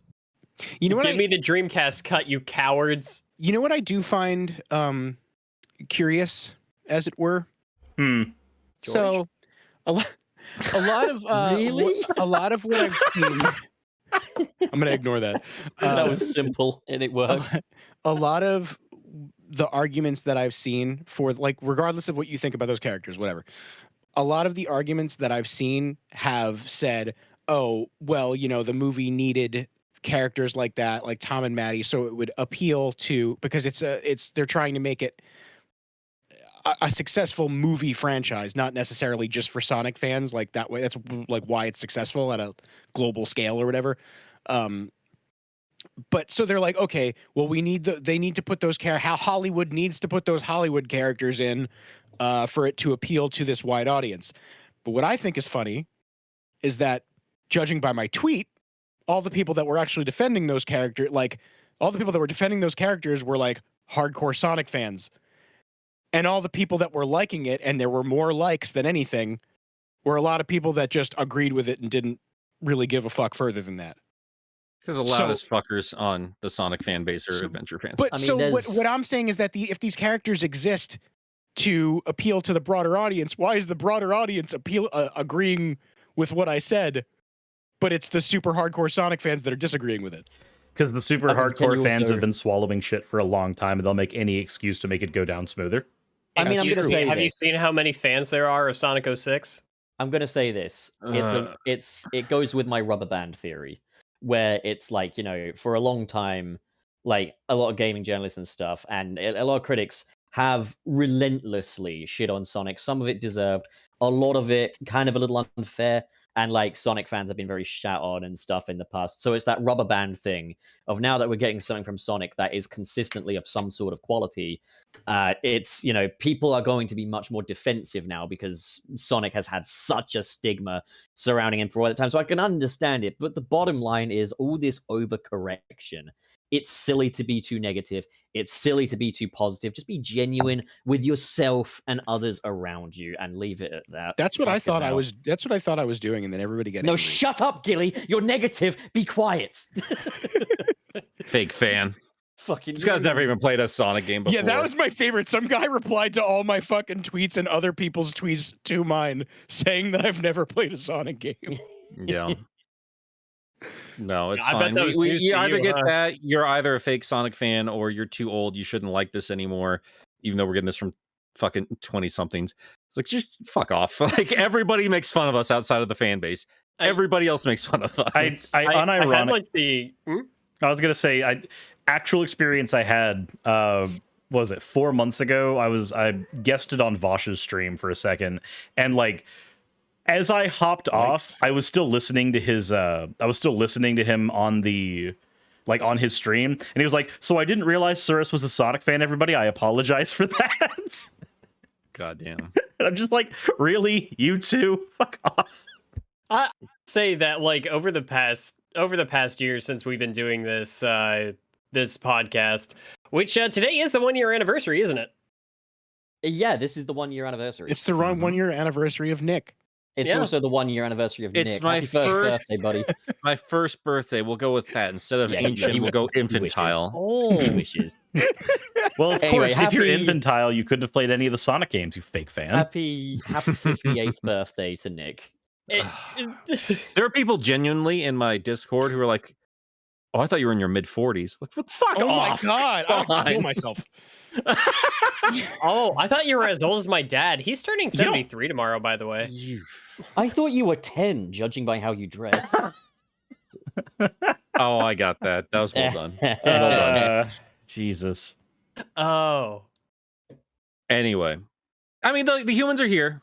We have to deal with it either way, whether you like it or you don't. No, Oh, maybe Shadow will take care of them.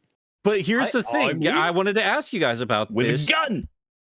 But what do you guys feel? Because this has also been like a hotly debated thing. I think it's mostly between me and Trey, more than anybody else.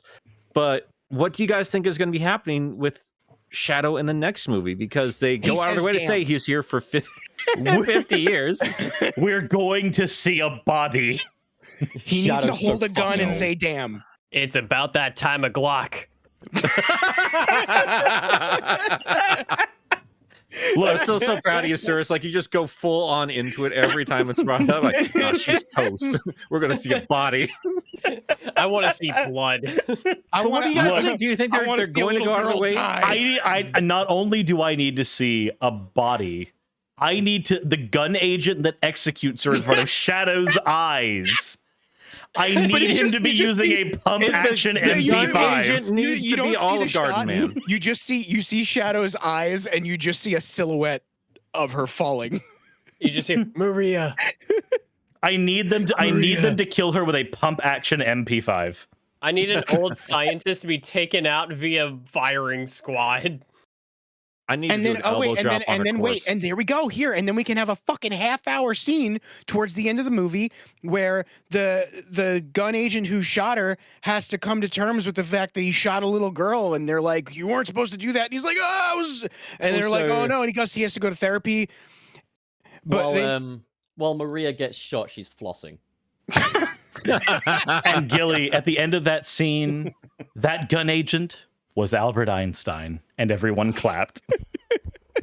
So on a serious note, I kind of want to give my 2 cents on what I think is and isn't likely, because Trey's made like an interesting point saying that there have been family films where characters have gotten iced on screen, and I mean, like Sonic 2 even comes with the implication that Longclaw pecked the eyes and penises off of a bunch of his kidneys. But And there's just not blood children. and massive- Specifically. She genocided them, my But- good friends. But Sonic, these movies have a very different tone to a film like Into the Spider-Verse. Into the Spider-Verse is an exceptional film. There's nothing in that film that I'm ever going to take for granted. That Yeah. that doesn't feel like that feels like a kid-friendly movie. It doesn't feel like a kids movie. Yeah, the Sonic movies are still made for kids first and foremost. Into the Spider-Verse was a movie kind of that I get the feeling that the makers of that movie made the film for themselves and it was put out there for mass consumption, blah, blah, blah, blah. Anyways, so I think ultimately they're not going to necessarily kill off a small child as much as I want to see that, as Damn much it. as I want to see that happen in front of my very eyes, as much as I would buy a 4D. It's the Screen reason I X watched ticket to Hunger see Games, that. damn it. I literally want to see little kids get murdered. But anyways, aside from that, I think there are ways around it. You could, for example, make Maria a little older. But personally, I think the ideal solution would be to say that Gerald Robotnik made androids. And that's like a key difference between Gerald Robotnik and Ivo Robotnik, is that Gerald makes it for the sake of creating life, effectively, sentient life, kind of Blade Runner stuff, you know? And Maria Robotnik is like family to him, but she is ultimately a humanoid android.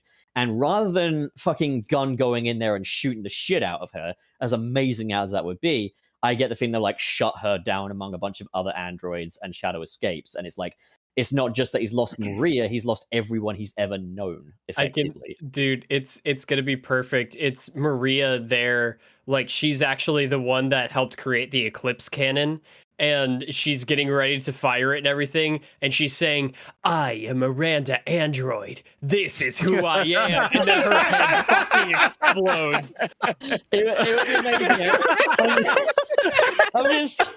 I'm just waiting for Jax Pacific to release an action figure of Maria with like a removable section of her head and underneath it's like brains and shit. Well, here's the other thing. Here's the other thing that would thematically fit with.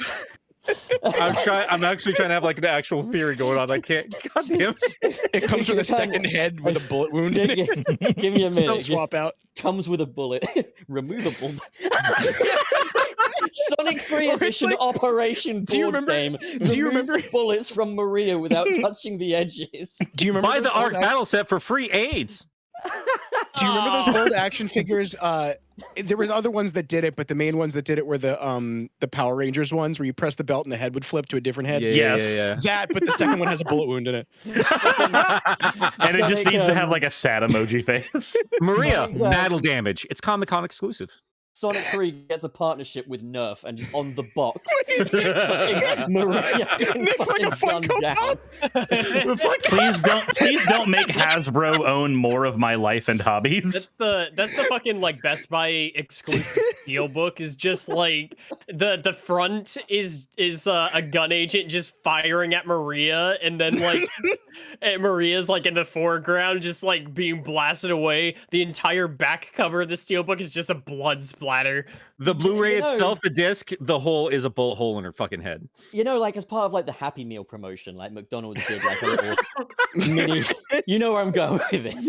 McDonald's did like a little digital Sonic game to go with it. So here's GUN target practice. Shoot all the Marias. or a cheaper option. So back in the day when Lilo and Stitch was first coming out, the McDonald's toys for those were these little plastic toys that you put Play-Doh in, and then like it would come out of certain parts. So like a red Play-Doh would come out of Stitch's mouth. Play-Doh just comes out of her eye socket. Do that, but with Maria, the Play-Doh are her fucking brains just splattering out of the toy. Dear God.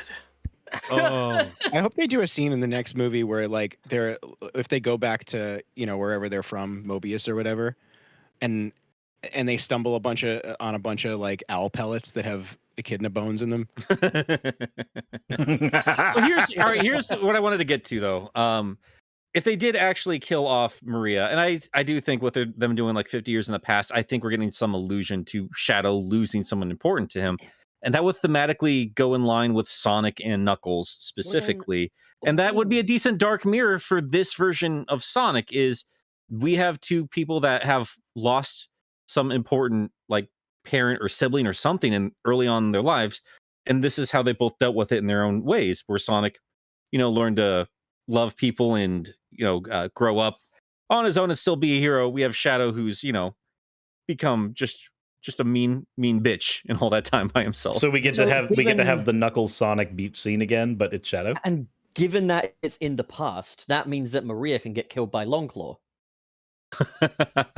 Just flies in through the glass. I mean, I was joking about it. What if Olive Garden guy does off Maria? That's hilarious. He's old. He's old enough to have been the one that did it. I mean, he just fucking reinterpret the. I was just gonna say he shoots her in the fucking head and then throws down an Olive Garden gift card and goes, "Keep the change." Wait, hold on a second. Oh, sorry, Shadow, that was an accident. But to make you feel better, here's a coupon for Olive Garden. Like some of her blood like gets on his uniform, so he pulls out an Olive Garden napkin and just starts wiping it up. He beats her to death with an Olive Garden breadstick.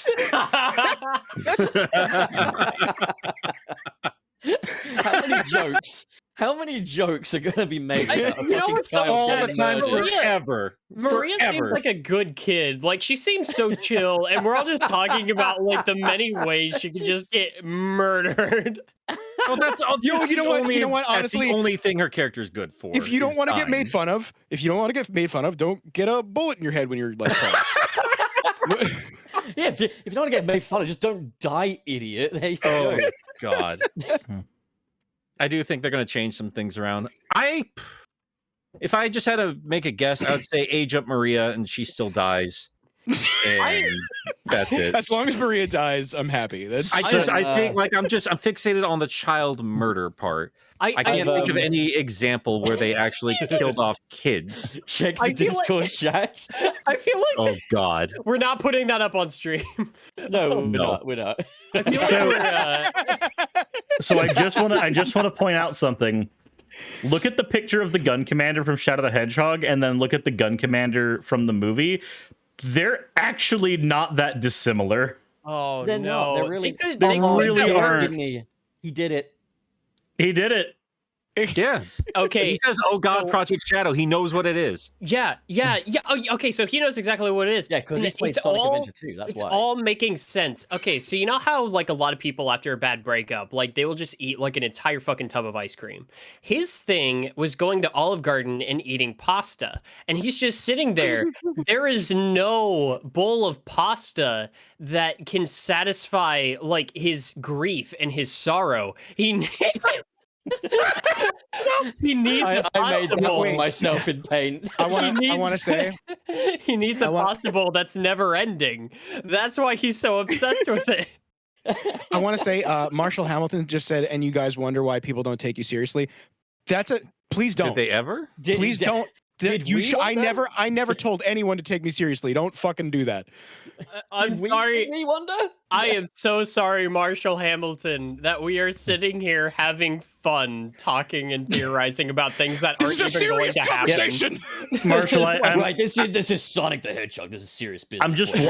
I'm just wondering when you came into a podcast of a bunch of grown adults sitting around a table represented by cartoon characters talking about Sonic the Hedgehog, what point do you think we were taking ourselves seriously?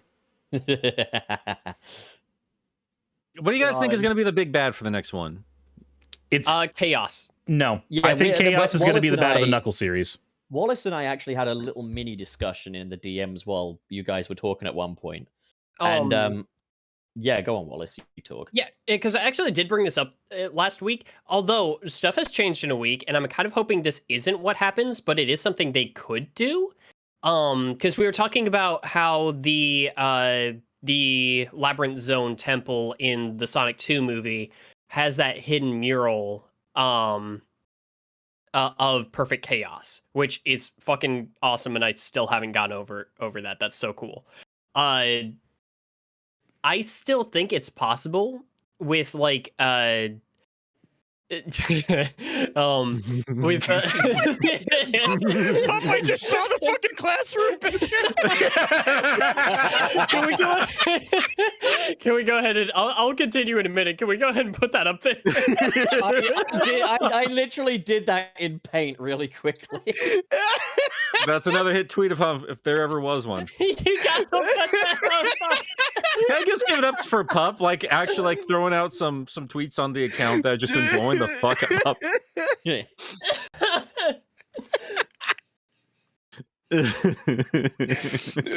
God damn it. Yeah, so what I was thinking is there was a great video. I can't remember who did it. I want to say it was the Golden Bolt, but I can't remember of Sonic Adventure 2 talking about like the Master Emerald shrine that was made attached to the Eclipse Cannon and everything like that, and how Gerald Robotnik was probably researching like the power of the Chaos Emeralds, and that led him to like the ancient Incan civilizations, was reading all the mirrors and everything, saw the prophecies of perfect chaos and everything like that, and decided to make the ultimate life form. And at one point, he landed on this lizard-like creature, which let's face it, Perfect Chaos does look kind of lizard-like. That's probably how he landed on BioLizard, and maybe he decided that was a mistake, and that's how he ended up switching gears to Shadow the Hedgehog. I actually think that there's some weight there, if not for the movies, that might make sense for the games. It's just kind of an explanation as to why they went from the BioLizard over to Shadow for the ultimate life form. But what I'm thinking, skip the BioLizard, have Gerald Robotnik create Perfect Chaos, this creature that feeds on the power of the Chaos Emeralds. That was my idea last week, although now I would still be happy with that. I think that would be really cool. That'd be a nice way to get like Perfect Chaos in there. At this point, I'm hoping they're holding on to Chaos for later and building up to it as this really huge thing. That they like starting with the Knuckles miniseries, start laying the groundwork for like what the echidnas actually wanted the Chaos Emeralds for and everything like that. Start building up to Perfect Chaos. That can very much well be like their Thanos, essentially. I think that would be cool. Maybe what would the kids say though, Wayne? Huh? What would the kids say though? Oh well, Nick, the kids They'd say, would "Don't shoot me!"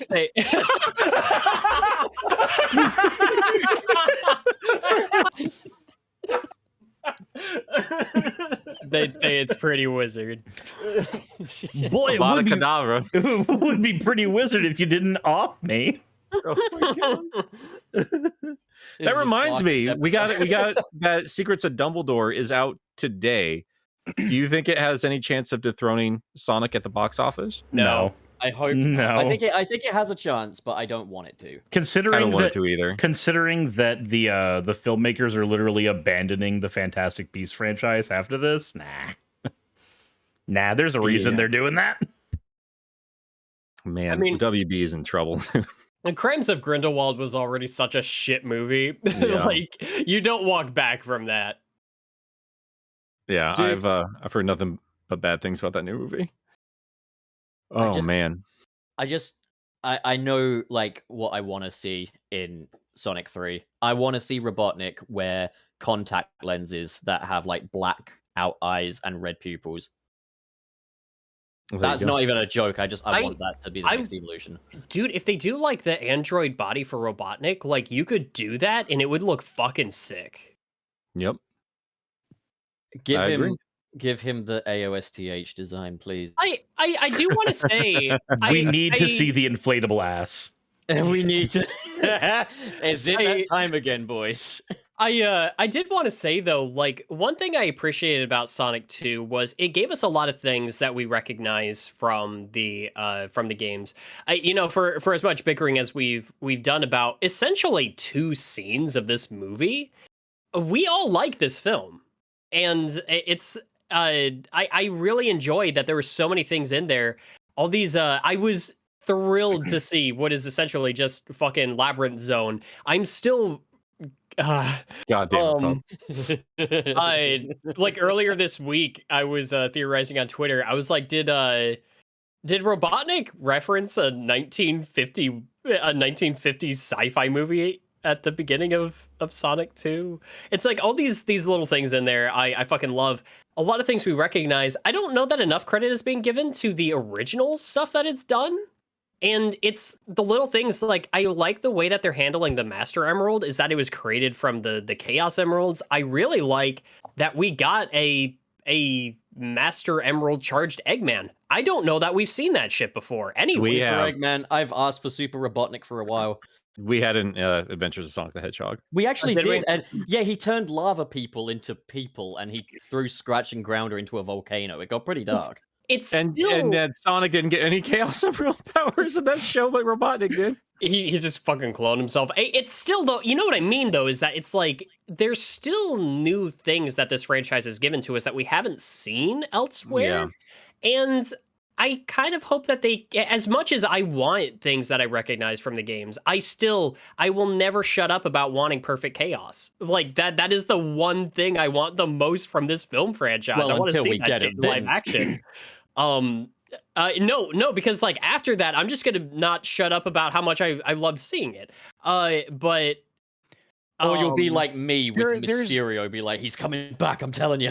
I think there's a difference between things that are completely original to the movie and things that are original to the movie or things that are exclusive to the movie. So like things that the movie created versus when the movie takes the source material and does something new with that, does something movie exclusive with that, like the Sure. Eggman Emerald thing. I think that's different.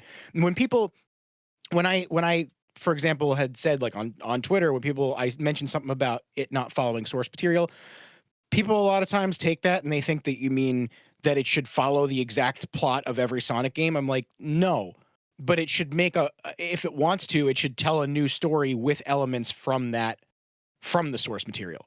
Yeah, instead of making up its own. Demonstrate like an understanding of why the original worked while making something new. Yep. And it's like I adore the story of like Sonic 3 and Knuckles. I think that's probably one of the best, for as simple as it is, that's one of the best narratives I've seen out of Sonic the Hedgehog. And they found a new way to adapt that for the movie. It's not as grand, but I still really like it in Sonic 2, the way they handled it. I would still be very surprised if we don't see more of it in Knuckles' story. I do want to see Angel Island, man. I'm hoping his series is about returning the Master Emerald to Angel Island. I do too. I really do. That island down. I mean, yeah, the number one thing I'm asking from the future of this franchise now is I want to see him go to space. Oh yeah, I mean, again, the comics are opening up the doors to do so much stuff with this, and like Gilly, actually, that's a good point. Like what you were saying is not so much coming up with brand new things that the franchise has never done, but doing new things with elements that we've seen before. Yeah. And that's kind of the fun thing. It's why we like a lot of the multiverse stories and comic book stuff. We're familiar with those ingredients, but they're making a completely new dish out of it, and Exactly. sometimes that's enjoyable. Like that's good.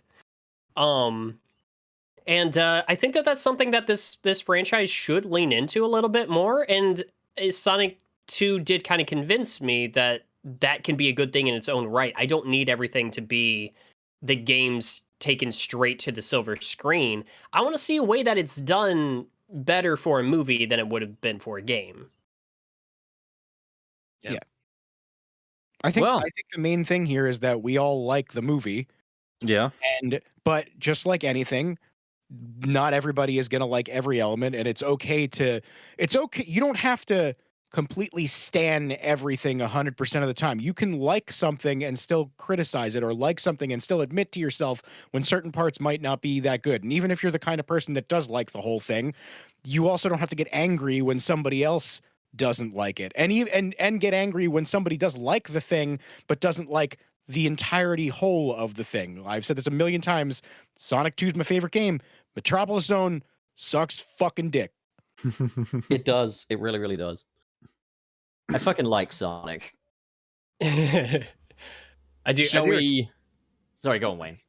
It was a quick thing. I was just going to say, I do retract one statement I made about Metropolis Zone. I would not take what's that end level from Sonic 1? Scrap Brain? Scrap Brain. No. Scrap Brain is worse. Metropolis is better than Scrap Brain. I retract what I said about that. I agree. Yeah. All right. Should we move on to super chats? Let's move on to super chats. We've worked hard enough today. Yeah. All right, we got a lot to scroll through. Yeah, we got a lot of pictures of dead children to scroll through. All right, so right after the BoJack porn. Yeah, that's okay. So we start off with Akashodin, who, as per the usual, is a yogurt male, doesn't feel the need to talk, sends us $20. Thank you, Akashodin. AKA Shoden. Best, thank you. Jamal R. Paul Simmons with $5. Happy B Theory Day, everybody. Milk Bro forever. Also, what's your opinion on Ken Penders versus Paramount Penders on the movie Knuckles backstory? I love how you almost said Paramount Penders, but you saved it. You're like Paramount Pingers. I said it. I said this in our DMs many times. We would not be paying any kind of attention to Penders if he didn't have that one win under his belt, because that was a massive win. If he didn't have that, all of us would be rolling our eyes and be fine with it. People are still going to be pissed about it because, he did set a precedent, and he might have a case in court? I don't know, but unfortunately, we have to pay attention to it. And despite any kind of defense I try to put towards him as a human being, it takes one hell of a dude to make me root for a corporation, for fuck's sake. Yeah. It's getting so much harder because, like, Nick, you and I have both tried to play devil's advocate with Ken Penders, and at this point, it's just like, man, he's been digging his own grave. Let him fall in. I'll take pictures. It's Yeah. so difficult to try and maintain the level of what's the word, Suris? Is it pronounced deontism or dontism or something? Well, anyways, it's that perspective that it's like the action is not a good thing to do if you're like trolling him. regardless of- Deontology? Deontology, that's it. Yeah, I kind of have the deontological perspective of that. You shouldn't troll him because it's not the right thing to do. But my God, is it ever fucking tempting, isn't it? Like, come on, So should he I asked delete? for it. Should I delete my red penders? Oh no. No, No, you- no, no, I no, mean, no. I've done it. I've done it recently, in fact, but I've betrayed myself. Gilly- He I mean, makes it so like, difficult. There's still like levels though, right? Like there's like Yeah, some yeah. mocking jokes and making jokes, and then there's like threatening the guy's life. Like you Yeah, gotta, there's- you gotta there's think. a Well, that's wide not margin trolling. between That's the two. being a psychopath. If Yeah. you're gonna if you're gonna troll the guy, be funny. Basically, Like Gilly, you have to realize you weren't trolling Ken Penders when you made those images. Those aren't Ken Penders. They are your original This is true. characters, sir. This is Own them. I'm selling myself short. Sorry. You really are. You've got creative juices flowing. It is just in general, it's absolutely frustrating because when you look at how hard he fought for all these stupid characters and was so obsessed with making sure that Locke had the ending that he had and didn't want anybody else to touch him in any specific way after he left the job. He left Archie on good terms. To be honest, There's just, when it comes to comic books, you have to understand it is a collaborative effort and you have to be willing to accept that other writers are going to be taking your characters in different directions. Regardless of how much work he put into it, he did make it for the Sonic franchise. And now he just has to act like everything is his. He technically has to. He can't show any other signs of that because he won a court case and he has to stay in that stance, I'd assume for more legal reasons than not. But at the same time, like if he's going to just ramble on about this fucking movie, then put out your fucking comic book. It's been over a decade, man. His original characters are like, do you guys see the Scott the Woz episode where he talks about owning Sonic 2 with a line? I don't remember that, no. He's talking about rare games and he draws a it's permanent marker line on Sonic 2. Yeah. Okay. Yeah, it says that it's the only Sonic 2 with a line. Mhm. Yep. That's a Ken Penders character. I mean, Straight he up. literally No, said he that's- owns yeah. green knuckles. Didn't he say wasn't there something like he owned the knuckles that's with the hat from the OVA? I only heard that from other people. I've only Bullshit. heard that from God other damn people. it. But they've shown that hat in other media. He clearly does not own that. Yeah, they Yeah. shown the fucking tornado in other media too, but he thinks he owns that. Well, no, again, like this whatever. is where we have to talk with nuance. We can't just dogpile on the guy. He just made a comparison there. He didn't say flat out. Yeah, We I know, came up but with this first. but he quoted- considering his he actions, quoted- We know the given the implications. given the context, it can be inferred. understandable, completely understandable. anyways, Suris, take us into Sony's hole. Yes, we will do that. We will fill it up with gusto. Just read the fucking thing. You started this. Do not be upset when other people finish it. Do not. I Sonny. I finished it, bitch. You read the goddamn thing. God, you can't even finish in more than 5 seconds. I don't want Anyway, to spend my entire birthday here. God damn it. Sonny, thank you for the This two, is your birthday party. $2 Canadian. Who needs humans when you've got Zeddy? Hashtag ready for Zeddy. By the way, when's the stripper getting here? That was before the show. So Wayne's can't- turn. So Nick can't wait missed for his it. own fucking stripper. God damn it. It's Mr. Peanut Butter. Like It's Sally nobody, Acorn. nobody tell Nick, but I have Zavik ready to jump out of this cake at any moment. Can we get wait, we Mega gotta really wants Savik to be a thing, huh? Suris, get the cake back up on screen, man. Get the cake on. Sony definitely wants Zavik to be a thing. Put it Only on he's the going because right only for that because one entire IDW proved that Zavik can be done well. No, Suris? he likes Lost World. Suris, No. yeah. Okay. You gotta put the Sally cake on top of Suris's item box, but not so it looks like Sally's on top of Gilly, because otherwise Nick will get resentful. What do you say, Gilly? Do you think my chipmunk is hot? You want to fuck my wife? I'm gonna fuck. Harsh.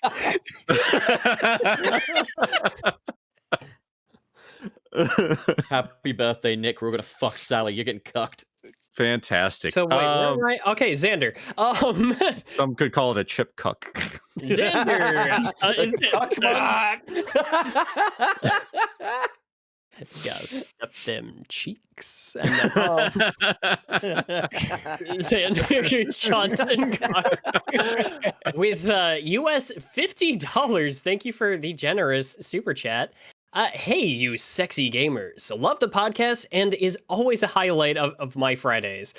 Keep up the great work, boys. You guys are awesome. Thank you very much. Again, thank you for your generosity. We greatly appreciate you being here. So are you, Xander, and not just because you gave us money.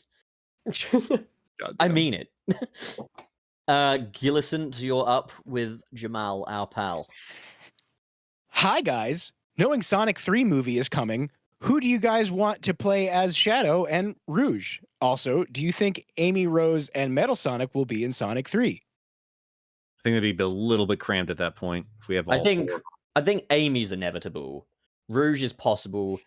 Metal on the provision that the others aren't in it. They need a go. They need a go furry character in there though now. I want to see Metal Rachel. You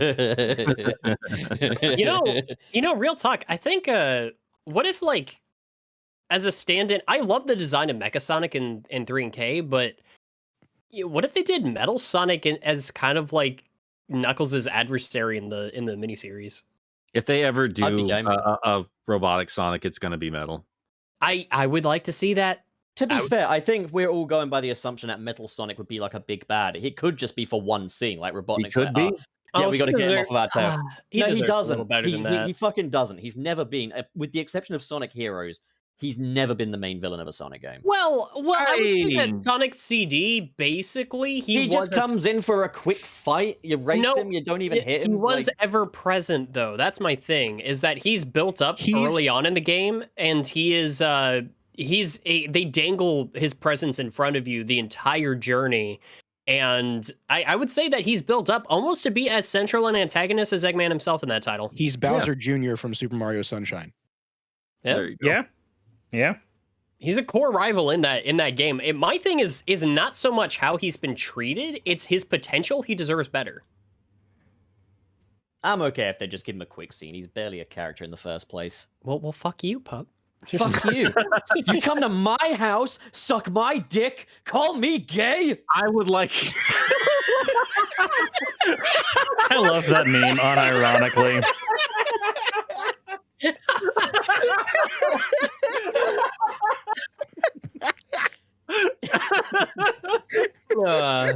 I'd like to see a race between Sonic and Metal Sonic. That's all I really want. I prefer if Metal Sonic was pit up against Sonic himself, but I still would like to see him up against Knuckles.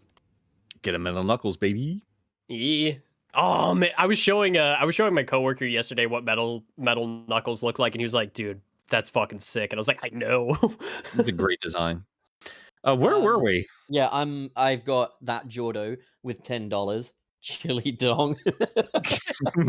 Chili dong. It's so simple. Just We did answer Jamal's in Knuckles' question. eyes. We did not answer Jamal's question. We loosely did. No, we didn't. Who do you want to play as Shadow and Rouge? Well, okay. Oh. Can we get Jason Griffith as Shadow, please? Jason Voorhees a Shadow. Oh my god, can we please get Jason Griffith as Shadow? I would love that, but if they insist on a celebrity casting, and I think they're not going to necessarily do it, because with like Sonic 1, they had Colleen O'Shaughnessy do the after credits, and it was kind of like, okay, it makes only sense for her to come back for the next one. Shadow didn't say a fucking peep in this after credits, so you can't rule out who they're going to have. So if not a Gamecast member, then I would say someone like Robert Pattinson. I think we are going to get a big name for this one. I mean, As for Rouge, just have it played by a woman. I don't fucking care. God damn. You know what? Actually, I've heard her do good voice work before. If you're gonna do a celebrity voice actress as Rouge, I don't know if there's any pushback from this. I think Angelina Jolie, like Kung Fu Panda movies, prove that she can do a little voice work. If she did a Laura Croft voice, it'd be kind of great. Yeah, yeah, because like I don't know. I think I'd be down with that. I'd be down with that. Yeah. I want Chris Sabat to do Shadow. Ooh, that'd be interesting. He's Vegeta and Piccolo from Dragon Ball. Yeah, I know. I like old Vegeta and old Piccolo better than I did have current. one idea. What? actually, Like, that's a wait, bit- like for Ocean dub? Yeah. Who likes Ocean dub voices? Ocean Dub is perfect for those characters in that art style. I the think only one. The only one I'm familiar with is Team 4-Star. Those are the only voice actors I know for those over characters. 9,000. That meme happened because of what's his name? Brian something or other. Ryan Drummond. His voice. No, not Ryan Vegeta, the original English Vegeta. Hold on. Yeah, Brian Drummond. Brian Wow. Drummond. Yeah, Okay. Brian Drummond. What are the goddamn odds? Yeah. So Amazing. this isn't going to be a popular decision, nor is it an orthodox one. But going by the fact like Knuckles doesn't actually sound like his game counterpart and stuff, a possible decision for Shadow, I think, would actually be Paul Bettany doing a similar voice to what he does for the Vision. As Shadow? Yeah, as Shadow. He Okay, doesn't okay. necessarily have to be that deep whispery type because I mean Knuckles doesn't sound like he does in any of the games. He's played creepy characters before. I actually do not hate that idea. I don't either. He did a decent villain in Solo. You know who Yeah, I like- actually would first pick for Paul Bettany as a Sonic character? They'll never do this character, nor will they do him justice, but I think Paul Bettany would be a fun voice for him. Professor Pickle. No, Jeremy Irons is Professor Pickle. Okay, who do you want? Oh my god. Gamma. You know that would be cool. Just any Yeah. robot. I mean, that said, you don't want to typecast him into playing robots, but like, oh, he could be Orbot, couldn't he? He could be Orbot. Can we get Tim Curry as Shadow? Oh my god. Is Tim Curry even doing anything anymore? If he wasn't into NFTs and supposedly a pain in the ass to work with, Val Kilmer would make a good Shadow. Can we get Can Nick Val Cage? Kilmer do anything anymore? I'm he can still taking do the stuff, I Chaos think. Emeralds to the Doesn't he have one throat place cancer? that hasn't been corrupted by gun. The moon. Base. I'm trying to think. I mean, like all we can really do is compare it to like other characters who played creepy. If they can play rally voices. if they can play Batman, they can play Shadow. I think that's a rule of thumb. My only hope is that whoever I'm- they get to do Shadow, or however they do Shadow, I want his portrayal to be closer to Sonic Adventure 2. That's my favorite version of Shadow. I'm never going to argue that. I'm never going I to agree argue with that. that. I want Yeah. whoever did the voice for Pegasus from Yu-Gi-Oh to do Shadow. Oh, it's the same guy who did James and Pokemon. Yeah. Perfect. Oh god. Goddamn. And yeah, that's what Ginger Bob confirmed that Tim Curry had a stroke, which sucks. So I don't think he's gonna be doing any kind of anything anymore. But And man, Val if Kilmer's we not had exactly the 80s, if we had 80s Tim Curry again, goodness gracious. Dude, get Mark Hamill for Shadow. Ooh. I love Mark Hamill, but like he's no, actually, no. Like if we're going down the Paul Bettany route, then yeah, we can also do Mark Hamill. Like, the sky's the limit. Like when you think about it. I mean, Hamill has done villains before. He did Ozai in Avatar. I'm aware that Hamill's done villains. I'm a fucking Batman fan, you idiot. Batman? Let me think. Cameron Monaghan could do an interesting Shadow as well. Yo, who's doing the voice of Khonshu in that Moon Knight series? Not for Shadow, man. No. I'm sorry. We're talking about voice actors. This isn't for Shadow. I was just thinking, man, that guy's got a nice voice. If they ever do Mephiles. I was gonna pitch a crazy ass idea. What I hope thought would we be never fun do if they Mephiles. ever had a chance to redo Shadow stuff is if he got the Chaos Emeralds and he fed off the negative energy, he would have a form that looked a little bit more like Mephiles. But later on, transform, use the positive energy and turn into proper Super Shadow, and then that negative energy swam off somewhere with some bullshit excuse where it split off from him and then formed into Mephiles somewhere else. I think that'd be Man, fucking cool. I love that one. I'd redo So it's his story. Majin Buu. I Yeah. It's I love better than that the Netflix. 06 explanation. He's a split off I want voice of a god that fuck off. Whatever. Man, I want I, Netflix to just be Steppenwolf and for fucking Iblis to be Darkseid. I just want to hear the guy that does Khonshu's voice do more stuff. He's got a nice voice. But yeah, no, Nick, I definitely agree. I love that episode where Shadow uses the negative energy of the Chaos Emeralds and turns into Skullgreymon. God damn you, fucking Digimon nerd. Al Jamal has definitely gotten his money worth out of this fucking super chat. I say so. It's a fun conversation piece. That's That why we was- do yeah, it. Yeah. Maybe that's a fun episode topic for next week, though. Maybe Wait, we have- actually do some research. Have we said Chili Dong? Yeah, we said Chili Dong. Yeah. So who's? Yo, I think Kevin Conroy for Shadow. That's fun. I'm sorry. I'm sorry. Roger Craig Smith could do a good Shadow going by his Batman voice. Not gonna lie. Anyways, Nick, you're up with Yeah. the X. I was waiting for it. I'd say Jason Momoa. They always recommend Jason Momoa for these fucking movies. I don't want Jason Momoa. as I don't Shadow. either. I don't either. He would have been Knuckles, but nah. All right, so we have Ben Jax. Yeah. Okay, so we got 1,000 CLP. Gilly the Kid is the new member of Sunset City. I mean, you're pretty much like an honorary member at this point, man. I'm like the Green Ranger. Just show, To be show fair, occasionally and everyone likes you better. Gilly, you're I more like the was- Tuxedo Mask of this show. Tuxedo Mask. It is Tuxedo Mask. I don't believe it. God damn it. No, I was about to say actually. I was thinking about it. So like the funniest episodes are the ones where we have Gilly on. Has Gilly made the most guest appearances? It's between It's Gilly and between Trey. Gilly and Trey. Yeah. Okay. If Yeah. we count, Yeah. if we count the 50th episode for Trey, too, when I just called him randomly. Okay. I count it. That's fair. He was on for a while. He was. All right. Suris, your turn. The next one we have is from Sonic Bot. Thank you very much for the $20. With the success of the Sonic movies, I feel that other film studios will do more video game movies. I know Sega wants more movies based on their games. Thoughts? Don't get cocky, Sega. I think we're going to get a Morbius situation if they try to get a little bit bold with that. It depends on what properties they're trying to do. I say, okay, Netflix series based on Golden Axe. I'd say Yakuza. I think there actually already is a live action and like a Japanese live action movie about Yakuza, isn't there? That I- would I not surprise me. I That would could not be surprise me. thinking of something else. I might be mixing up some stuff from around the time, but I was also thinking Yakuza. I mean, go full ham, man. But I'd yeah, I would say- definitely say like don't underestimate Sonic's status as a household name. Like Yeah. like Sonic will do well, but a lot of other Sega properties, no one knows what the fuck they are. Well, they don't do anything with it, and every time we get like a remake, they kind of suck. I got Panzer Dragoon, got House of the Dead, and this is not doing anything for anybody. You know, it would be a really fun like anime series. Guys, Arcadia. Oh my god, I wasn't thinking that, but holy shit, Yep. that would be amazing. That would be so much better. I was thinking of something else entirely, but that would God, I want that. Yeah, I'd be I mean, game they're for- doing aren't they doing Shenmue right now on Adult Swim? Yeah, Is it any good? I mean, you tell me. Has I anybody don't been know. talking about it? I've not played Shenmue outside of like maybe 10 minutes. I've been meaning to go back to that one, but It's bless Man. its heart. It's still trying. It's that series that keeps trying, and like outside of the people that were infatuated with what it could do back in the late '90s, nobody gives a shit.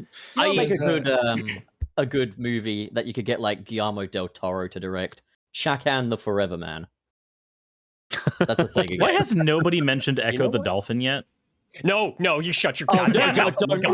no. I love Echo, but like, don't look into the history of Echo the Dolphin. Worst mistake I ever made. Does Sega still have any ties to Bayonetta? I don't believe know. So, I mean, they still publish it. No, Nintendo publishes it, don't they?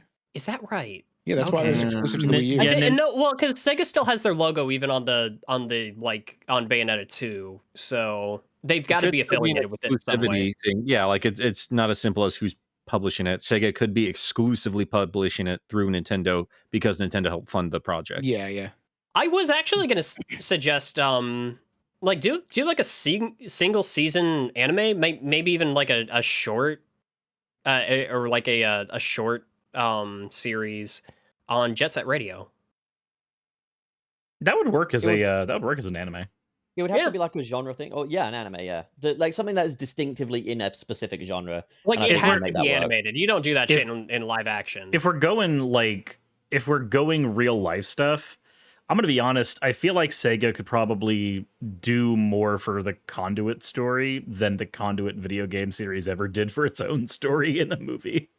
Oh, dude, live action, Altered Beast. Hear me out. Wise from your grave. Wise from your Dr. Wowie. I mean, I was joking about it, but if they actually had like a decent House of the Dead movie that wasn't complete garbage, that might work. Who's up next with Boaton? Is that It was Suris? Wayne.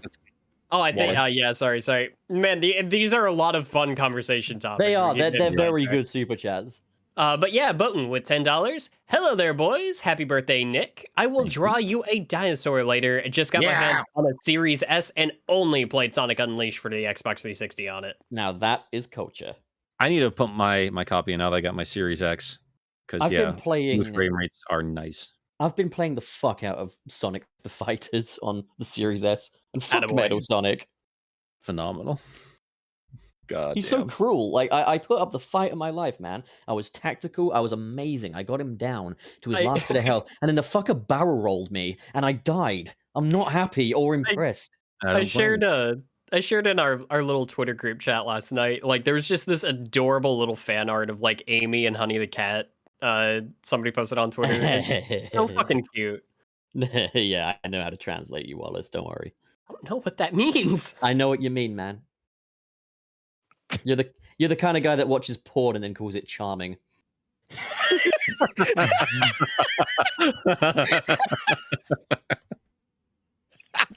But they had It's such just chemistry. I don't Just blame you. cute. They were drawn very busty. I do not blame Just you. They were cute human. fan art. Look, They were human. They were busty. listen. Look, Pup, man, it's fine. Have I ever been shy about my appreciation for redheaded characters? But outside of Redhead, that's where Oh my God. you've got that bit where you draw the line. You got what you're willing to present, and then you've got the looking glass. And let It me was tell you just something. good Buddy. fan I'm art. looking through the looking glass, and you, my friend, are horny. Anyways, who's up next? I think that's silly. This you. is Gillison. gaslighting. It's not gaslighting. Shut your fucking face. I don't gaslight you. You gaslight me, if anything. Go on. Aqua Blue Tea, right? That's the one. Yeah. All right, $9.99 from Aqua Blue Tea. Personally, I'm not a fan of Ben Schwartz voice playing Sonic. If they were really going to lean hard into his version of Sonic, they should have just gotten Jaleel White. Khalil Maxwell. Jaleel White. Oh,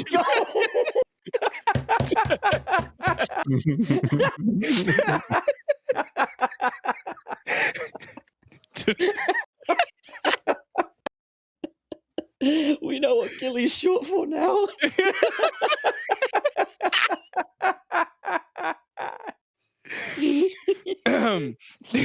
To voice him, it's a no-brainer. I think I just heard Pup turn into the Joker.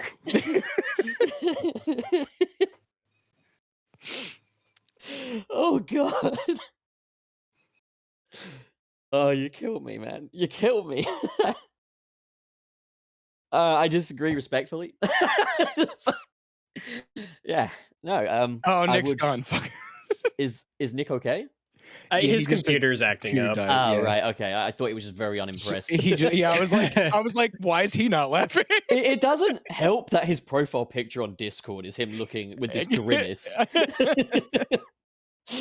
That profile picture is the morning Nick we all get every Do we- Friday. There are two Nicks inside of all of us. Do we wait then for him to come back before doing the next one, or Well, no, because it's- it's your turn. I know it's my turn, but is it? Like I think we keep going mainly because it is Nick's All right. birthday, and I do know that It he is. would appreciate us being able to be done so he can go like he would wank or appreciate us something. fucking off. Yeah, basically. Okay, so Cillian McMurphy, which sounds a lot like Cillian Murphy when you think about it. Any correlation there? $4.99. Oh, bye, Nick. Says, who wins a fight? Rachel with the Tails Tech backpack or season 3 Chris Season 3 Chris Thorndyke? They fight to the death, and they're both dead. Since season 3, Chris Thorndyke is the only palatable Chris Thorndyke. I hate how much I'm He would be the one that dies. Saying. Gilly, just seeing the corpses all bloody, just opposite each other. All right, so the next one would be Nick, but I guess it goes into your hands, Suris. All right, this one is from Sergio Fonseca. I don't know why I added another S Fonseca, there. I'd say. Fonseca. Whatever we think about the movies, get ready to welcome movie Sonic fans that love everything in them. It's exactly what I went through with when the adventure games came up. We just have to welcome it. You don't counterpoint. Fuck them. You don't have to welcome it. You just kind of have to accept that you can welcome those fans, but you don't necessarily have to welcome their opinions. Yeah, I would say you can welcome their opinions. Don't welcome any shitty behaviors. We will welcome them. We won't welcome shitty behavior. And I do want to just kind of throw out there again, all of us here are content critics, and criticizing material that we have a passion for is not the same as gatekeeping. Yeah, what they said. I was definitely here for all of that. Also, Rachel is definitely going to get capped by Shadow in the third movie, and the audiences will cheer. Rachel's the equivalent. She's going to shoot Shadow in the fucking head. Rachel's the substitute Maria Robotnik. That said, Sergio, I do agree with the sentiment. I guess that means Nick, you'll be up with Silver Jackler. Let me get scrolled up here. So I discovered what's happening here. If I went to go check my server while we were on here, and the computer froze up, and that's what froze up the first time too. So just don't do that, I guess. That sucks. All right, so Sergio with nope, that's done. You've got Silver Jackulator. We skipped a little. You skipped a little? How many did you do? I wasn't gone that long. No, we've only done 2. We didn't skip. It's just a testament to how much you have to say. Suris took over your turn, so now you're taking. Fair enough. All right, so Silver with 5. Thank you. I'm calling the Sonic type characters manimals until we get true official term for them, and you can't stop me. Well, novelization called Sonic the Child of Mobius. So Mobian works just they're Mobians. Children of Mobius is a long. What are you going to call Amy? One animal? Huh? No, it's a gender neutral term. The man in there does not mean man as in masculine man. Yeah, I'm going to have you manimal explain it to me. Well, I'll manimate you because you don't animate yourself because you're static. Guys, I'll be right back because I'm about to piss myself. Fair enough. All right. Enjoy your piss. He's gonna manimate. I will. All right. So what order are we doing this in now? Now it's Wayne with Brian. Okay, so Brian Sanchez, with $5 or $4.99 US for Sonic Movie 3. As stupid as it sounds, I want Sonic Man from 06 introduced and played by Sammy, classic Sonic fan, as a side gag for the lols. I still say this is like the Spider-Man movies, right? Where it's like a slow burning origin story. That's what these movies are. It's a slow burning origin for Tom to become Sonic Man. You know, if it weren't for recent developments, I would fully champion for Chris Chan to play the Sonic person. But recent developments have put a pin in that. Or Big the Cat. Or Big the Cat. He's got a froggy medallion. Anyways. Are you all right, Pup? You want to take Smackos? Okay. You're good, Smacko. Wayne. Smacko sends 10 penises. I took the low-hanging fruit. Fuck it. Says, said it before as a joke, but to be honest, Gun having transportation rings would be awesome. Sonic would be like, what? And they go, we got our inside alien. Teasing Rouge for Sonic 3. Yeah, sick. I like it. I'm running out of breath. I like to think that Gun picked up the rings that Sonic dropped in Just imagine them swarming around like pigeons. I think the gun soldiers come in there. Mine. They should have a spy on the inside. I think. I guess we do have Inside. to. Now that we have Shadow coming in, there's not a lot of reason for us to go to other worlds. But you have to wonder, like, they have to bring in Amy at least, right? I'm actually a bit I upset. want to see Amy. I'm a bit upset that movie 1 went to San Francisco and yet we didn't meet Venom. A crossover between Sonic and Venom would actually be really good. Like the current movie Venom. I am And, Blue like, Justice. We are the lethal protectors. Here's another point. Just they're both fish out of water characters who are aliens on Earth. And I also want to mention that Trey Noble said that Sonic 2 was the Spider-Man 2 of video game movies, but I think it's the Venom Let There Be Carnage of video game movies, in that it leans into every single criticism that everyone had about the first one like it's a fucking meme. Now, that's not an insult as well, because I fucking love Venom Let There Be Carnage, because I'm a Sigma male. Anyways, who's got the next super chat? That's Nick. Yeah, we'll just move over to me for now. Black Yakuzu 94, $5. So can I ask, why is it jarring for Sonic to have humans in its series versus Mario having humans and monsters? If anything, like Mario Odyssey actually goes further in having like human-looking humans next to Mario. Yeah, but that's for one level, and that's kind of the point of that level. Well, I also think that the New Donk City humans look not that far off from the art style of the Dreamcast humans from Sonic Adventure Oh, for 1. Listen, fuck's all True. I'm saying I is swear, I swear, that... with that art style, no matter how out of place it would be, whether it makes sense or not, you'd just be happy, Wallace. You've not an objective bone in your body, boy. I like Sonic Adventure. Whenever you bring up the Dreamcast humans, I'm just going to show them on screen. I will wife her. Oh, what did I just? And come that's back my to? favorite moment. That's one for the fucking books. She's got some real Tron Bond vibes, actually. So, Gilly, are you back? Yeah. So you got Jeremy Montoya right under my old man. Ink draws me older and older every time. I'm just like evil Santa Claus in that picture. I just like that it looks like you've just learned to fap for the very first time. Right? The power of the Sonic fandom and the palm Not of the my Y-wing. hands. Looks like I'm about to create Mega Man. The That's what I'm palm of gonna my do. God damn it. The power of reproduction in the palm of my hand. Anyway, you got Jeremy Montoya. All right. Hannah Montoya says, so you guys. Who is that? Who is Hannah Montoya? Hannah Montana, don't worry about it. Oh, for fuck's sake. Tonya Montoya? I was gonna say One and Renee- only? I was going to say Renee Montoya from like the Batman, but like, okay, go on, Gilly, read the fucking thing. Go ahead, Gilliam. Fucking stop taking so long, God. So do you guys think the Black Arms will be used in Edge Boy's backstory, or do you think they'll subtly reference him? I think neither, and I hope it's neither. I think Shadow they're will have saving black it for arms. the. I think they're saving it for the Shadow miniseries on Paramount Plus. Do not pretend they won't do that shit. If they didn't do tan arms for Sonic, I don't think they'll do tan arms for Shadow. So I think he'll have the black arms. God. You stupid son of a bitch, Pup. God damn it. Pup sitting here going, ha-ha, tomatopotamus. Pup, it's your turn. It is my turn. Okay, so Brain Sanchez sends $4.99. Yes. Fuck off. Says, fuck off. Since Tom serves as the Uncle Ben role in the first two movies, do you think he will kill in the third movie by Shadow with a gun? Yes, there will be Yeah. a body. We will Yes. see it. No, it's going to be like Amazing Spider-Man 1 where he tries to take the gun from him first. Maria.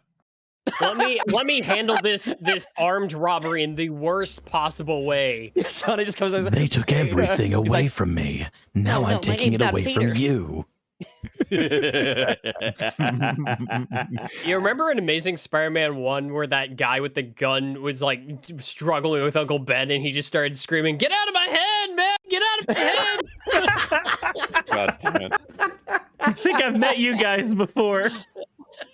You're two little critters. I've seen you before. No, that was just two people that looked like us. Oh, you're blowing smoke in my freaking ears, man. Wait, where are we at now? I don't know what to think no more, man. We're just watching Smiling Friends now. That's all we're doing. Where are we at? Where are we at? Where are we? Neku Zeta. It's my turn. Yeah. With $5. What are we laughing about now? What did you? Yeah. Oh god. Agent Stone is the human version of Thunderbolt the chinchilla. Yeah. Sorry. Yeah. The chinchillada. That was a character in post reboot Archie. Oh well, I A wouldn't know super about devote Robotnik simp. I think there was something about this, and I'm so sorry to Archie fans, because this is not a critical analysis of that content. This is not an objective look at anything from Quit those softening it comics. up and just say it. The Archie comics, almost by just the covers alone, are why I started getting out of the Sonic fandom when I was younger. It was so fucking cringe to me. No, he's right. I completely agree. I completely disagree. I think those are what sold the books. I there's something about the melodrama. I was just like, I can't. Yeah, I saw it as like Sonic is now EastEnders. Do you have EastEnders in this? You don't have EastEnders, do you? You don't know what EastEnders is, do you? No. It's a very popular British soap opera. Anyways. I didn't see a lot of melodrama in a lot of them. Like some of the later ones where they tried to do this weird magazine thing. They did that and it was horrible. I mean, didn't But, Ian Flynn fix a lot in the latter era anyway? Oh, for the script, yeah. I mean, and the melodrama in those early books is exhausting. It's fucking exhausting. It's just like that one Spider-Man No More wannabe cover with Sonic looking back over his shoulder and Sally crying. I'm just looking at the shit. I'm like, Oh, there's no. I'm not going to argue those covers. Like, that's those what are I'm real talking bad. about. When I was a kid, I saw that shit and I was just like, I don't know if I need to be a part of this. I saw No, those that covers. shit was exhausting. I'm talking earlier on, Mecha Madness, or when they're showing these crazy dynamic adventurous. No, covers. that shit's cool. No, I'm talking about that shit. Or Sonic huddled in a corner and crying while he's reading a Yeah, marriage that was what started pushing me away. I was just like, no thanks. Those are the worst days of Sonic comics. Wake me up. Wake Worst. me up inside. Like him. I think that's when Ken Penders was in full control of. People forget that he did not write the majority of Sonic Archie. He didn't do that. There were a lot of other writers. Yeah. And when he started taking over, was probably the most melodramatic it was. It was exhausting. But yeah, let's keep going. My tooth hurts and I want to do other things on my birthday. Oh, right. Who's up next with Cecil the Galati? Who is up next? It's me, I believe. All right. Okay. Yeah. Cecil the Glade, thank you for the $5. Good afternoon, guys. Happy birthday, Nick. Your presents are just belated, but have a good day nonetheless. Always appreciated, Cecil. Thank you for looking out for us. We're all getting goofy ass Sonic toys because of him and his connections. What a Yo, fucking Which kid. I did not know, because Cecil mentioned that. I thought it was just for you, Nick. I didn't realize it was for everybody. I already had a work friend that went out to McDonald's and just bought basically most of them for me. Yeah, there's this video of Wallace pulling back the fucking toy Death Egg robot thing. And that face that the Riddler makes that Wallace described as yogurt, he did it himself while he was pulling back that toy. A mask It's just on. covered in a mask. Yeah, well, I could tell you were doing it under the mask. Your eyes were saying it all. No, you're Paul not wrong. Dano's face looks like he's melting. That's why it looks like yogurt. No, it was Yogurt. it was a little smile. It looks like he just had a nice little spoon. He's like, I love the British pronunciation of yogurt. It is just the Yogurt. best thing in the world for me. I'm glad you appreciate it. Anyway, we got Jamal Simmons, our pal Jamal, There you with go. $2. Happy birthday, Nick! Smiling Jamal. emoji, thumbs Thank up you. emoji. Appreciate it. Thank you. Wonder if I should do a stream later. I don't know. Anyway, Pup or Gilly, somebody's turn. Hi, Guilford, you're up. Oh, it's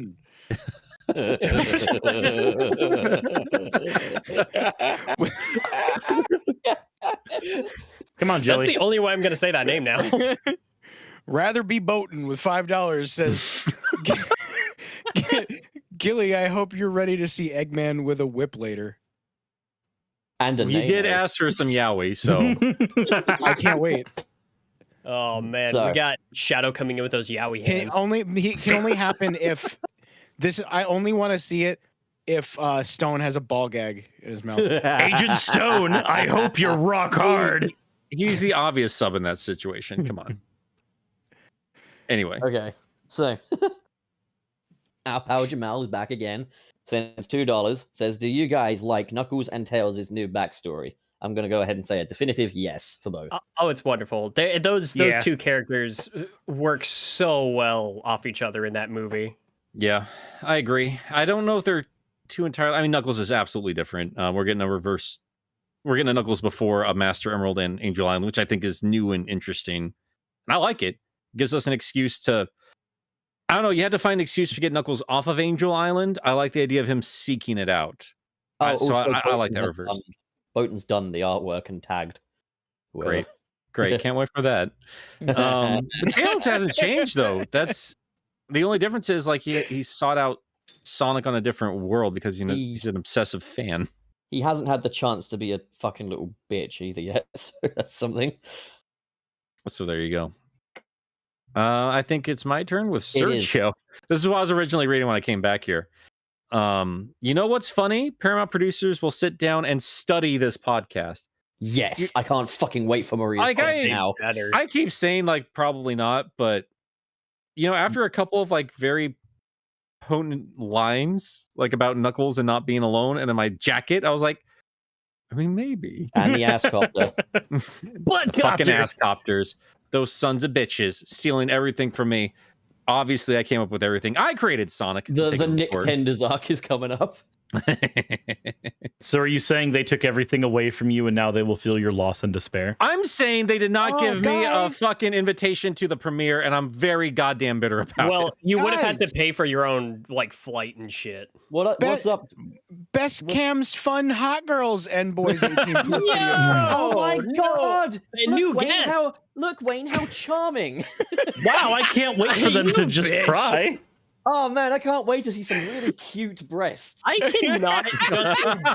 cannot just enjoy something fun and innocent around Pup. He will turn it into something perverted. Fun and innocent.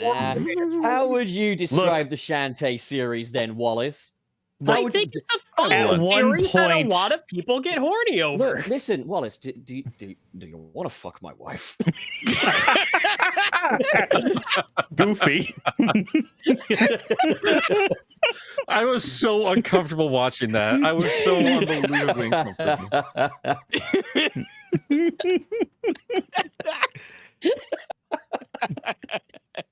Oh God. And that's a good point. Certified. That's a good point. Dr. Finitivis is not a Knuckles creation. It might still be owned by Archie. And what I think is more important, and this could just be in any Sonic media, Shard is not a Pender's creation. At no point did he touch Metal Sonic throughout that entire run. What are you giggling about?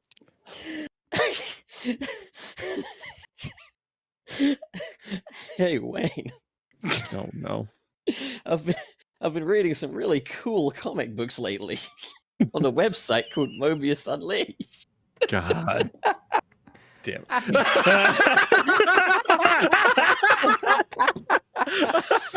Oh my God. And thank you to Smacko for giving me the inspiration for that. So the next one we have. This one is from David Crespo for $4.99. There's actually a Sonic X episode during the SA2 arc where the gun soldier that shot Maria recalls the raid. My nose is bleeding from laughing. I mean, yeah, the raid was a pretty good movie. Yeah, we're aware of that. I'm gonna get a tissue. Be right back. Hey, buddy, a child dies in Sonic 3. I just saw that. Man, I'm never sharing fucking fan art with you idiots ever again. Nick wishes I wouldn't. Yeah. I wish that from all of you, actually. Oh, look at that. Naked HD. Oh, Naked HD. Dude. Online strips without clothing. I love chicken strips when I'm naked. How fun. I'm gonna block you on twitter.com, Pup. Shut your fucking mouth, you stupid bitch. It was These things are really cute not fan named, art. These things are not named well at all.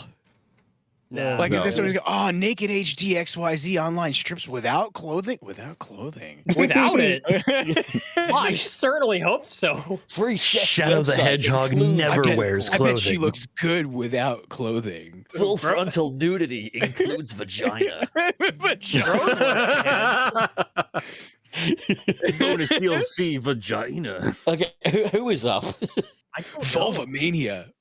I don't actually know. Vulva Mania. Oh my god. I wasn't aware that that was the new no. Christian Whitehead project. I'll just go ahead and keep us going. We got Black Yakuzu 94 with $2. Gerald used to take Maria to Olive Garden. Suris, Your cat cat's taking the next moaning one? again. Suris? Your cat's She's fucking trying moaning to. again. What are you Jesus doing to that Christ. poor thing? She's on the other end of the house just screaming. Is that Emrakul? No, it's not. That's Baba. No.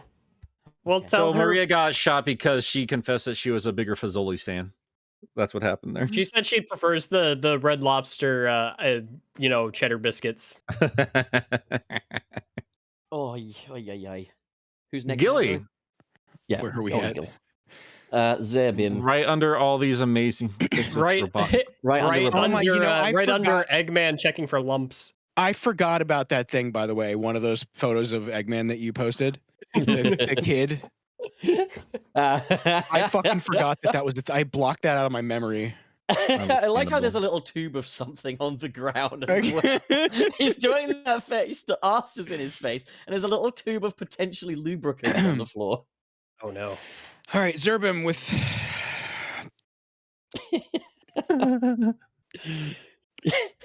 cheesy hot Franks. There you go. $50. There we go. Just come late today and have no idea what is going on already. The first thing I hear is about child murder. Random question: will Knuckles wear a cowboy hat at some point? At some point? By the way, anyone notice how big Sonic got compared to the first movie? I I don't saw think it those showed. comparisons. I didn't really see it though. Big chili dong. I mean, especially in the little airport, the cute little airport scene, he was still freakishly small. Maybe he was just off modeling the boat scene. I don't know. Well, I'm gonna run to the bathroom again because that G Fuel's hitting me. goddamn. All right. Okay. So, Mr. Mr. SP sends $10. Says this episode had discussions about executing humans and various ways the movie could depict the murder of a child. Just another day of sunset pending. You're Damn getting right. sued. Jesus. And Mr. Krabs, is 224 now part of their screen name? Wait, Or what? is that Hang just on. there? I'm not sure what happened there. Maybe. I guess so. Interesting. Mr. Krabs sent us $5. Thank you. Anytime B theory is mentioned, pup, I busted a honey nut. Where the fuck is Hold that up. Sonic cereal? Hold up, though. It's around. It's in stores. Is it at There's- Wally World? I don't think so. I've been to Wallace World quite a few times. I've not seen it anywhere. I have not There's- found it at Watney World. There's one. What stores is it in? There's one. More local non-super- supermarkets I've been seeing from Twitter. There's Okay. one. There's one non-super chat that I want to read out real quick, just because of how based it is. I'll go Spell iCup says booty do grfrg hi DJ h do we DJ a her junior y to he to JJ junior an egg her junior to JJ Mr. Mai. Okay. You know, I wasn't aware that listening to that was going to get me one step closer to the end of my mortal coil, but I'm happy And it I'm did. about to break. Fantastic. All right. Damn it. So who's next? Next, That'd be Soy. Soy soy we why we. That's so Walwis. Oh, the Y way. So Walwis. This one is from I will end We're you. never leaving this episode. We're God having damn. way too much fun at work today, guys. This one is from Otis Small. Thank you for the $5. Happy birthday, Nick, and happy Good Friday, other guys. Thank you, Otis, you boy. Thank you. I appreciate being other guys. We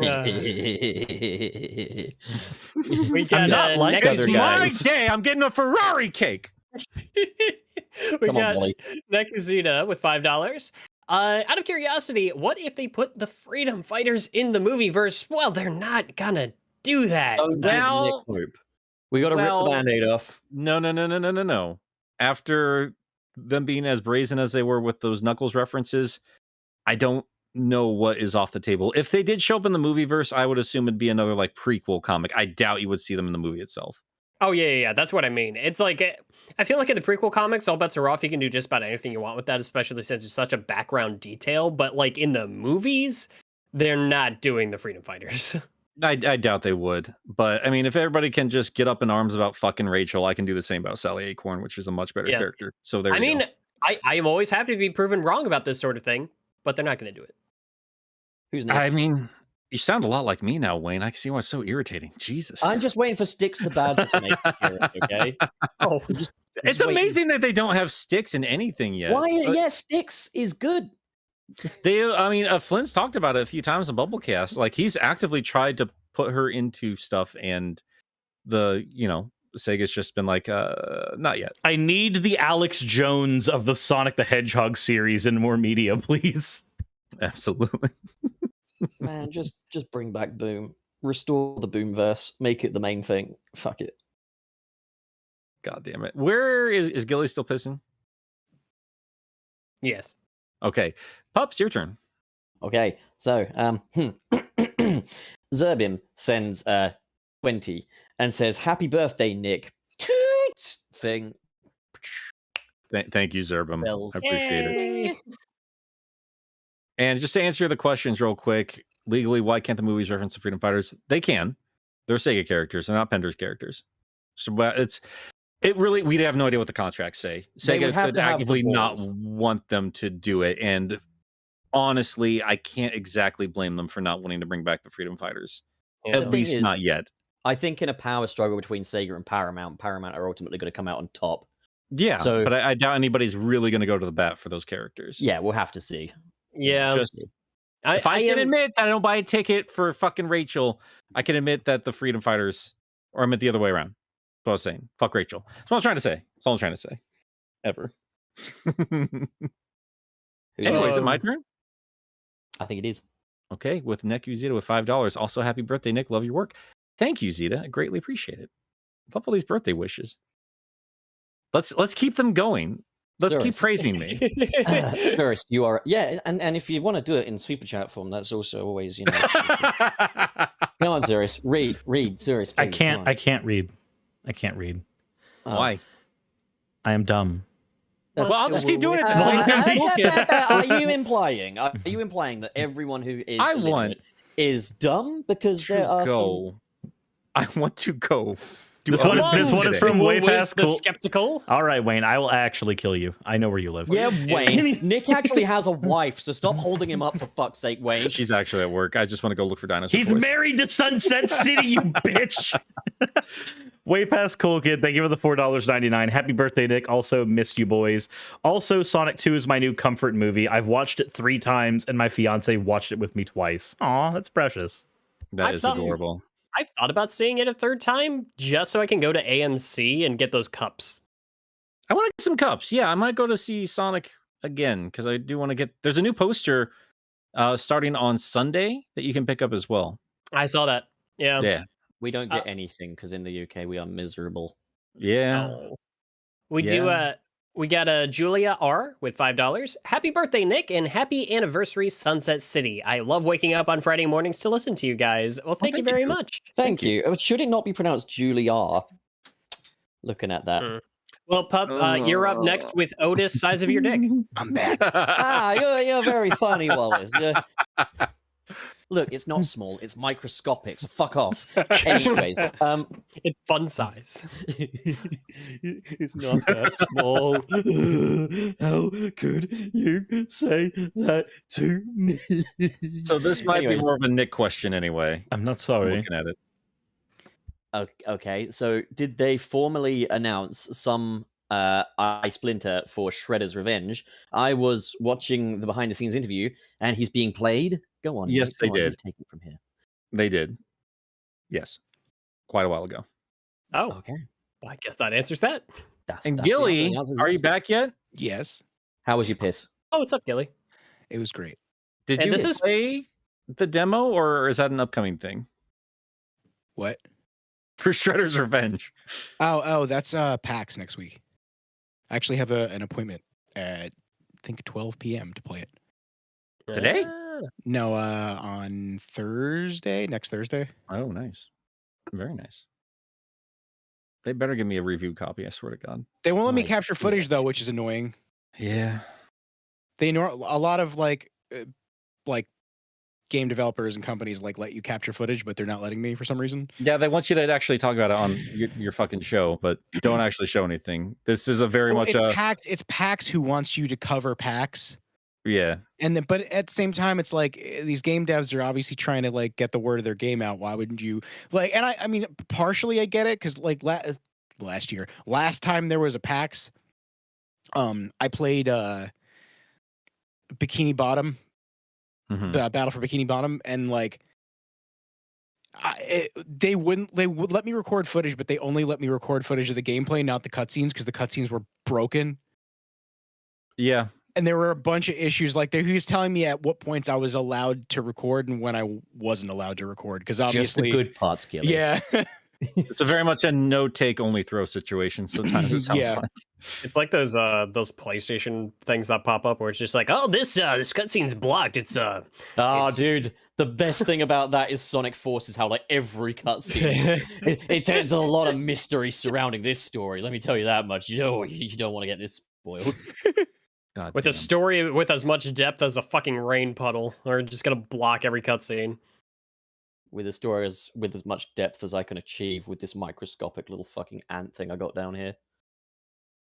Jesus Christ. Is that now Anyway, a canon? Bless bit his of the heart, lore he's doing now? his best. Pup's got a tiny dick. Is that Well, the newest but- bit of Sunset City I lore? guess so. Got a red rocket anyway. It's canon to my show. It might as well be canon to this one. Well, Right, like that's a it. red I'm firecracker sending at all this of you point. guys a dick pic later. I tell. Yeah, no, Nick, it's less of a red rocket, more of a red firecracker. Oh God. Oh, great. That means it's illegal in most states. Oh God. Oh God. Anyway, where are we at? Where are we at? We were just with Otis Small. Okay. Who? No. Yeah. So who's reading this? So Nick is reading Black Ikuzu. Yeah. Black Yakuzu 94 with $5. Thank you again. You guys think Shadow is going to die in the third movie, or will he live past it and become part of the main cast? I would not like him to be part of the Wachowski household. he's gonna Well, die, I don't think he and then has to be. he's gonna die at the end of the third movie, and then he's gonna be in the fourth movie anyway. With Post credits amnesia. is going to show him being alive. I think. I don't think they should even allude to him getting killed off. I think they should set him on like a path to redemption with a very clear sort of path to redemption kind of thing. It's quite obvious that Sega have regretted killing him off that first time around. It's been made evident by every subsequent Shadow appearance. It would have been a So- good ending if he stayed dead. It would. Yeah, it really he would. should have stayed dead. But if they wanted to not have him stay dead, or if they wanted to just not kill him off in the fucking first place, you Well, idiot, to they could've- be fair, Shadow did die at the end of that game. He never came back. Whatever character has been standing in there since then is not the Shadow the Hedgehog we saw in Sonic Adventure 2. I just I It's would like, disagree it's like an thoroughly. Avril Lavigne thing. You know what would be better if actually Sonic died, and then Shadow goes on like a Ben Affleck Batman quest to assemble the chaotic combo or whatever the fuck a Sonic team is called, and then like they resurrect Sonic because they need the mother boxes. I don't think we should ever pretend like we're going to kill off super popular. No, they're Fucking not. I characters. know, like fucking, but like I want to see Shadow on like a genuine path to redemption and become a warmer person. And I don't just mean like in like Sonic 06, where it's like, oh, he's overcome his grief. He works for the people that killed his girlfriend. No, I want to see him like all smiling and shit and being a happy guy. I want him to have a happy ending. Who do we have? want- who do we have I going want next for the next one? I want the sorry, Suris, you'll be on the Way Past Cool Kid, but my last bit on that is I want the Shadow that's geeking out over his motorcycle. Anyways, the next one we have is from Way Past Cool Kid for $4.99. The first movie was the movie they needed to make. Sonic 2 was the movie they wanted to make, and you can feel it. The movie is oozing with passion. I agree with that, all except for 15 minutes, but we've already talked about that. Let's talk about the Rachel scene. No, guy. let's not talk about the Rachel scene anymore. We're done with Bridezilla. How necessary do you think that scene was, guys? Necessary for you to shut the fuck up. Way Past Cool Kid comes back with another $5, $4.99 US. As a girl, I love how thirsty y'all are. It's funny and hashtag relatable. But real talk, neither the internet nor my gay heart are ready for movie Rouge. I'm telling you, they're gonna redesign her heavily. She's gonna be heavily. I'll be very surprised if she isn't. And just give I'm her still that. not sure if she's gonna show up or not. I think Shadow needs that kind of person that you can kind of lean on, you know. I think it's Unless it's ridiculous that Rachel. people are talking about like it's essential for Maria and Gerald to be in this if Shadow's going to be in it, but nobody talks about Rouge. And no one talks about Just the priorities just all over the fucking place here, man. Like, Rouge is such a fun character, though. Like, I would prefer her over more humans. Yeah. I mean, let's also bear in mind that Sonic Boom gave us a Shadow with neither Maria nor Rouge. And in the show, he kind of worked on his own terms. Not as good, obviously, but he kind of worked. Team her up with another lesbian agent. Sonic Eggs. Oh, God. What did I say? I don't know what the fuck that. Let's keep going. What did I do? I don't know. Gilly, do you want to take Stevie? Z? Yeah, Stevie D. D. I was trying to find it. Beneath Way Past Cool Kid, which is just slightly beneath this Sonic the Hedgehog comic cover posted by Suris. Stevie D with $5. If the next movie doesn't have the scene where Sonic cuts off Shadow saying, I'll make you eat, I can't fucking talk. I'll make you eat those words. I'm gonna riot. They should just talk over each other constantly and make it like their thing. Genuinely, though, it would like if everyone's gonna be whining about Crush 40 not being in the movies, like this would be the movie to actively complain about Crush 40 not being in the movies. One day, the moment will come when your powers are needed. No, they but you don't choose that moment. That moment chooses, I'll make you eat those words! They will get Jared Leto to play Shadow, and they'll have 30 Seconds to Mars do the main vocal theme. I was just gonna say they'll fucking get Bruno Mars to do it. I mean, to be fair, though, if Jared Leto were to play fucking Shadow, I guess he'd be wanting to fuck Maria rather than anything else. Oh, man, somebody revealed to me earlier, it was like a week or two ago, that Jared Leto's involved with Tron 3, and I felt a part of me die. I'd be amazed if they ever actually get Tron 3 out the door. Jared. Anyway. I want it. Is it me? It's your turn. I believe it is, yes. Xander Johnson Carr sends $50. Says Ben Kingsley, Hugo Weaving, or James Spader as fucking Neo Metal Sonic. Can't speak anymore. Who was the guy that voiced Ultron? Was that James Spader? That was James Spader, and I'm down. Yeah, I kind of like that. That's not bad. I would not like James Spader as Neo Metal Sonic. No. Roger Craig Smith. I mean, it was just oh god, like that's how they write. I mean, he's a good actor. Maybe if he didn't have a Whedon script. Well, they're not getting that's Whedon my to write thing this, though, are they? Is the few times that like when Ultron was serious in that movie, he sounded perfect. I guess. Man, Hugo Weaving would be fun though. Good. Yeah, Hugo Weaving would be cool, but man, I don't know what to make of that guy. He's just like, oh, I wouldn't return as the Red Skull. That shit is that's beneath me. He'd never said that though, did he? Because like I've seen the interview with him where he explains where he didn't return, and it was actually kind of fair enough. Oh, is it one of those things where people were just kind of like taking it out of context and basically misquoted him entirely? The main thing was they were going to like invite him back, but the paychecks would get smaller and smaller as the roles did, and he was just like, okay. I don't really see the point of that. Like, well, hey, fair enough. You know what? Then I will correct myself. If he didn't really say that, then all right. Yeah, it sounds like he was an okay sport about it. Okay. Yeah. All right. Whose turn is it? Is it mine? Yours. It is yours. Holla Boy Gaming gave us $5. Thank you. Do you think they'll bring Jason back for Sonic 3 just like Colleen for Sonic 2? No, I don't I'd think like so. it, but I think at best we I'd get like it Kirk too. Thornton. Yeah, I'd like it too. I've said it 100 times before. I think they're going to try to attach a big name on it to help fill in more seats, even though the character Shadow alone should be enough to sell you on the movie. I suppose it's trying to sell it to the non-fans, isn't it? Yeah, I mean that's partially why they I can't do what stand they do. big celebrity voices for no reason, just because they're celebrities. I'm still not completely sold on Idris Elba. I know a lot of people loved him, but I think the characterization was better than the actual performance. I agree on some levels, but there were some scenes in there where like his voice lending to that character was just it just hit me the perfect way, and I didn't want that depiction of Knuckles from a different voice. Like it's not 100% for me the entire movie, but in a couple of scenes it just worked.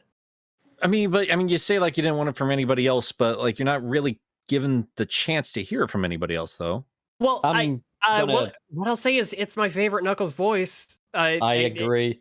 I'm attached wholeheartedly to Dreamcast. Hey, forgive me, I'm not super familiar with the actor that played Knuckles back in the day.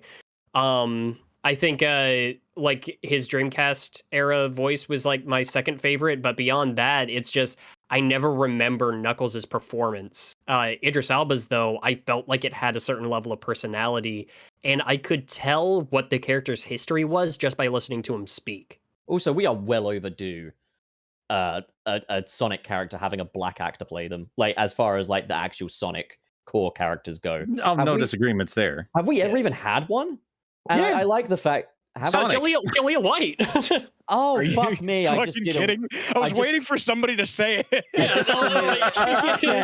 I'm gonna the man himself, boy. I'm gonna move the goalpost and say in anything that's like 3-dimensional.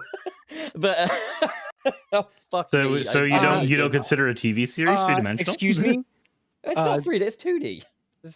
God, son of The a Sonic fan movie? Yeah. Okay, but no. Okay. Anything that is 3-dimensional and official, I'm really moving the doesn't goalpost here. have Doug Walker in it. Look, okay, I like Dan Green's Knuckles. I just committed racial erasure. Okay, my bad. God damn. Dan Green's Knuckles is good. Yeah. He's fine. Let's move on. Next one is from Way Past Cool Kid, I think, right? Yeah. All right. Someone yes. stop me virtue signaling before it's too late. Oh my god. Way Past Cool Kid, thank you for the $4.99. So no worries, Wallace. Everybody loves Jubblies. I know I do. They are cute and charming. Glad to see the appeal. Can't wait to play Vulvamania Plus. Oh my god. Wait, Hey, Wayne, don't you love those cute little vulvas? it was an adorable piece of fan art. Oh. I will Yes. go. So was everything full else you horny. said. The Sonic 2 logo with like the big like star ring and like the wings. I want to see that's a vagina and I want to see them popping out. God damn it! Like, I listen, man. love how it feels. It feels like I'm manipulating Wallace into revealing his horny side on the stream, but I'm not even trying to do that. I'm just having fun.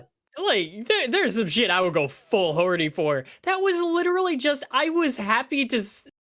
I was gonna get into this earlier. You should see the Over yogurt the past- smile I have on my face right now. That's what he Over said. the past year, because of this podcast and because of our audience and because of you guys, I have become a bigger Sonic fan than I think I was when I was a child. And it's like, I have fully embraced this to a level I have never done before. I have people that will just buy, like all my friends at work just hit me up anytime they see something Sonic related. Anytime that they see something, they'll just fucking pick it up and buy it. People are on the hunt for that cereal for me now. So what what you're trying to say is thank you to me, and what I'm trying to say to you is you're welcome, Wallace. Yes, and my thing last night was I was just embracing this, like, I've been so happy with just, I'm glad I finally got past this sort of part of myself that at one point was just kind of pushing myself away from the series. I fully embraced it, and I'm loving so much from the community. And so I'm just like, oh man, let's just look at this fan art. Like, it's just great seeing people taking characters like Honey the Cat and stuff like that, and people are still doing like fan art of characters like this and everything like that. It's and then, but no, Wayne's horny. No, literally, like every time Wayne Wayne posts a picture of any kind of female in our group chat, I will always fucking egg him on. But the main reason is because he's so fucking adorable and innocent and shit. And 90% of the time, they're sexy as fuck. They're going to be roommates in 2 years. I swear to God. 90% of the time, I want to bang the shit out of these animated women. So, Jesus Christ. Okay. Anyways. Nick's gone silent, so we should probably move on. We like that. I think it's me now. Well, it would be way past cool kid again if hey, Pup, take that down. Oh idiot. shit! Sorry, man. I'm sorry. Fuck. Yeah, God damn it. You got it. Lane. No. I hear you, man. I hear you. Yeah. Why'd you take? Wait, where did they both go? Go! Oh, okay, right. Hey, okay. So, hey, Mr. Krabs, $4.99 US. Nick, I'm gonna read Mecha Madness. 20 minutes later, Nick, Bunny Rabbit, what the fuck? When Nick yelled, "Go!" I just imagine him like Sonic Unleashed boosting down the street. Oh man, can I just say, like, it was driving me crazy. I was listening to your like Sonic speed reading of I think it was like the Mecha Sonic like Archie comic thing. That'd be Mecha Madness. Yeah. You kept referring to Bunny Rabbit as Bunny Rabbit, and I was like, Nick, you stupid son of a bitch. I said rabbit. It's close enough. I'm not gonna. And I mean, it's Rabbit. I know what it is, but I'm not gonna stop and be like Rabbit every single time. Extra fucking mouth muscles to say Rabbit.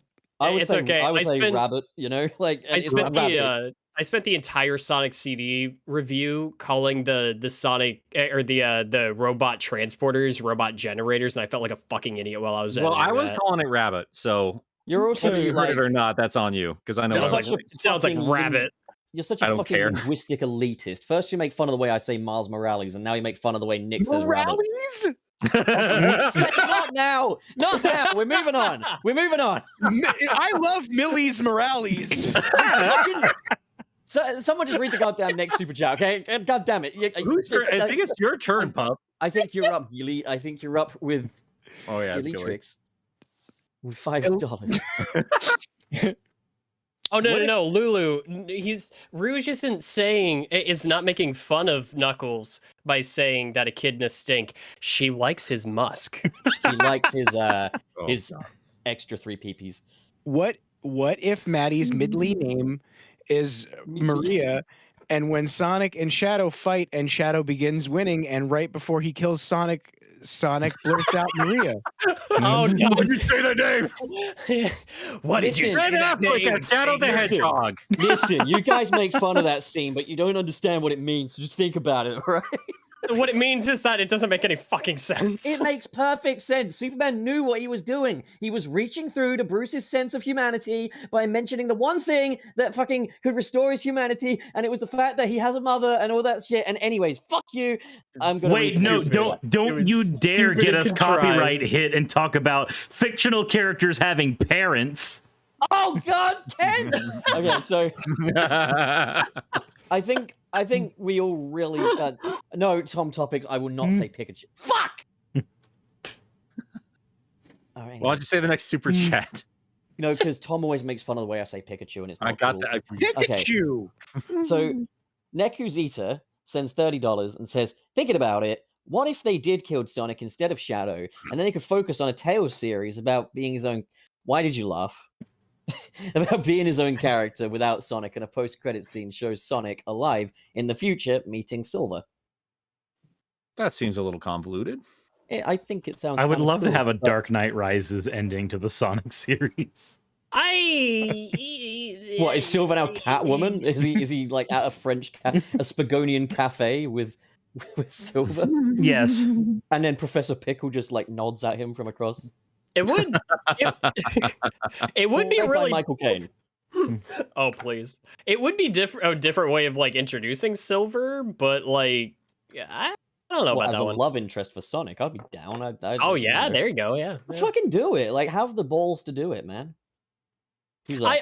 If they So ever do Otis Small. silver, oh yeah, sorry. Otis Small with $5. As a cuckster, I would love to see a yogurt smile on Pup's face. Since when do super chats allow this kind of language? I love it there. If you look, I love the profile photo that pairs with it. Wait, hang on. Let me have a look. It's here. the Wade. Patrick. This is Patrick. That it is. All right, guys, we've been going for a very, very long time. Yep. And I do have other stuff I want to do with my day, but I gotta say, as far as my birthdays are concerned, this is the very first one I've enjoyed being at work on my birthday. So thank you guys for making that possible. Oh man. But yeah, let's just wrap things up here. And yeah, if you want to see more from me, Nick at Game Apologist just wrapped up Mecha March Madness. Took a break this week. I'm going to be kicking off with Ninja Turtles next week, which I'm very excited for. And Pup, what are you up to? Okay, so not only do I want to say happy birthday to you, Nick, I also want to say happy birthday to this channel. Happy birthday to Sunset City, which means that this is officially the year of Sunset City. But yeah, on my own channel, what do I got? Coming soon, I've got a video on what I and a little guest star want to see from Sonic Movie 3. But not only that, there's a little blog segment where we go on a little road trip around the local area. So stay tuned for that. It's going to be kind of boring. So yeah. Also, we have another super chat. Right. Oh, that'll be. I'll just say it real quick. Hollow Boy Gaming with $2. Shadow Kick Silver in Sonic 06. I'd like to see it. I want to see Shadow drop kicks Rachel. I need to see them drop kick a child again and just drop kicks. Have you guys seen the re-edit of that where Shadow's like, I can't believe Steve Jobs died of Ligma. Silver just, hey, who the hell is Steve Jobs? Shadow, Ligma balls. They should edit, he just does the fucking backwards kick. They should edit that backwards kick into that, that Oscar moment with Will Smith and Chris Rock. Keep Maria's name out of your fucking mouth. Out of your damn mouth. Slaps him and out drops the fourth Chaos Emerald. Damn. Suris, what are you up to? So I actually am going to be putting up a review of the Sonic movie on my channel. It's going to be going up today or tomorrow. And then I've actually got a response video to the Arlo review that I'm going to be putting up afterwards because that's going to be terrible. Wayne, what are you up to? So I was gonna do like a small review of the Sonic 2 movie. I have nothing more to add at this point. Nothing left. I have nothing left. I have There's nothing left inside. You motherfuckers took it away from me. He's almost dead. Yeah. Sorry, I'm sorry. This all just popped up in the chat. I lost my train of thought. No, just fucking go on. So I am working really hard on the Sonic 3 Knuckles video. I'm trying not to like drive myself crazy with it. It's just a bigger video that I've worked on in a while. And I just want to make sure that I'm enjoying the process and I'm not skipping anything while working on it. I'm also probably before that comes out, I'm probably going to do a small like side quest review of the Lego Star Wars, because goddamn, that game's got no business being as good as it is. So I'm enjoying that a lot. I guess that's most of what I'm working on right now. Cool. Imagine getting timed out by 2 members of Sunset City. Stop and make me okay. You asked for it. Yep. Get cucked. I don't make monkeys, I train them. Last but not least, Gilly, what are you up to these days? I got a crazy video not in the pipeline, and it's about whatever shit I spew onto my channel before I have to leave for PAX. Oh, a crazy video, huh? Is it you becoming the Joker? It's whatever I can come up with. So I don't know what I'm doing yet. It'll probably be out before PAX, which is next week. Well, if you have not subscribed to any of these fine folks, you really should, because I enjoy everyone here and their content. And you will too, because I told you to. and it's my birthday. Do that for my birthday. Subscribe to them if you haven't. That's my birthday. There's a link to everybody's channel. Subscribe to me for Nick's birthday. Yes. There you go. It wouldn't. Watch my Klonoa videos for Nick's birthday. It wouldn't be a birthday party without someone crying about the fact it's not their birthday. So, Wallace, I elect you to be the birthday crier for today. Old tradition. That's okay. I cry every night. Oh, okay. Well, if you can damn. record it next time and then send it to me, I need a new ringtone. Oh, gotcha. I got you, boy. I got you. Thanks, pal. This is why I love you, man. You're the best. Yeah. So wait for new Nick snacks. I was gonna review the Sonic G Fuels, but they announced a 4th flavor that I have pre-ordered. So once that comes in, I'm gonna be reviewing all of those, and that's probably gonna be might say Patreon exclusive. We'll see.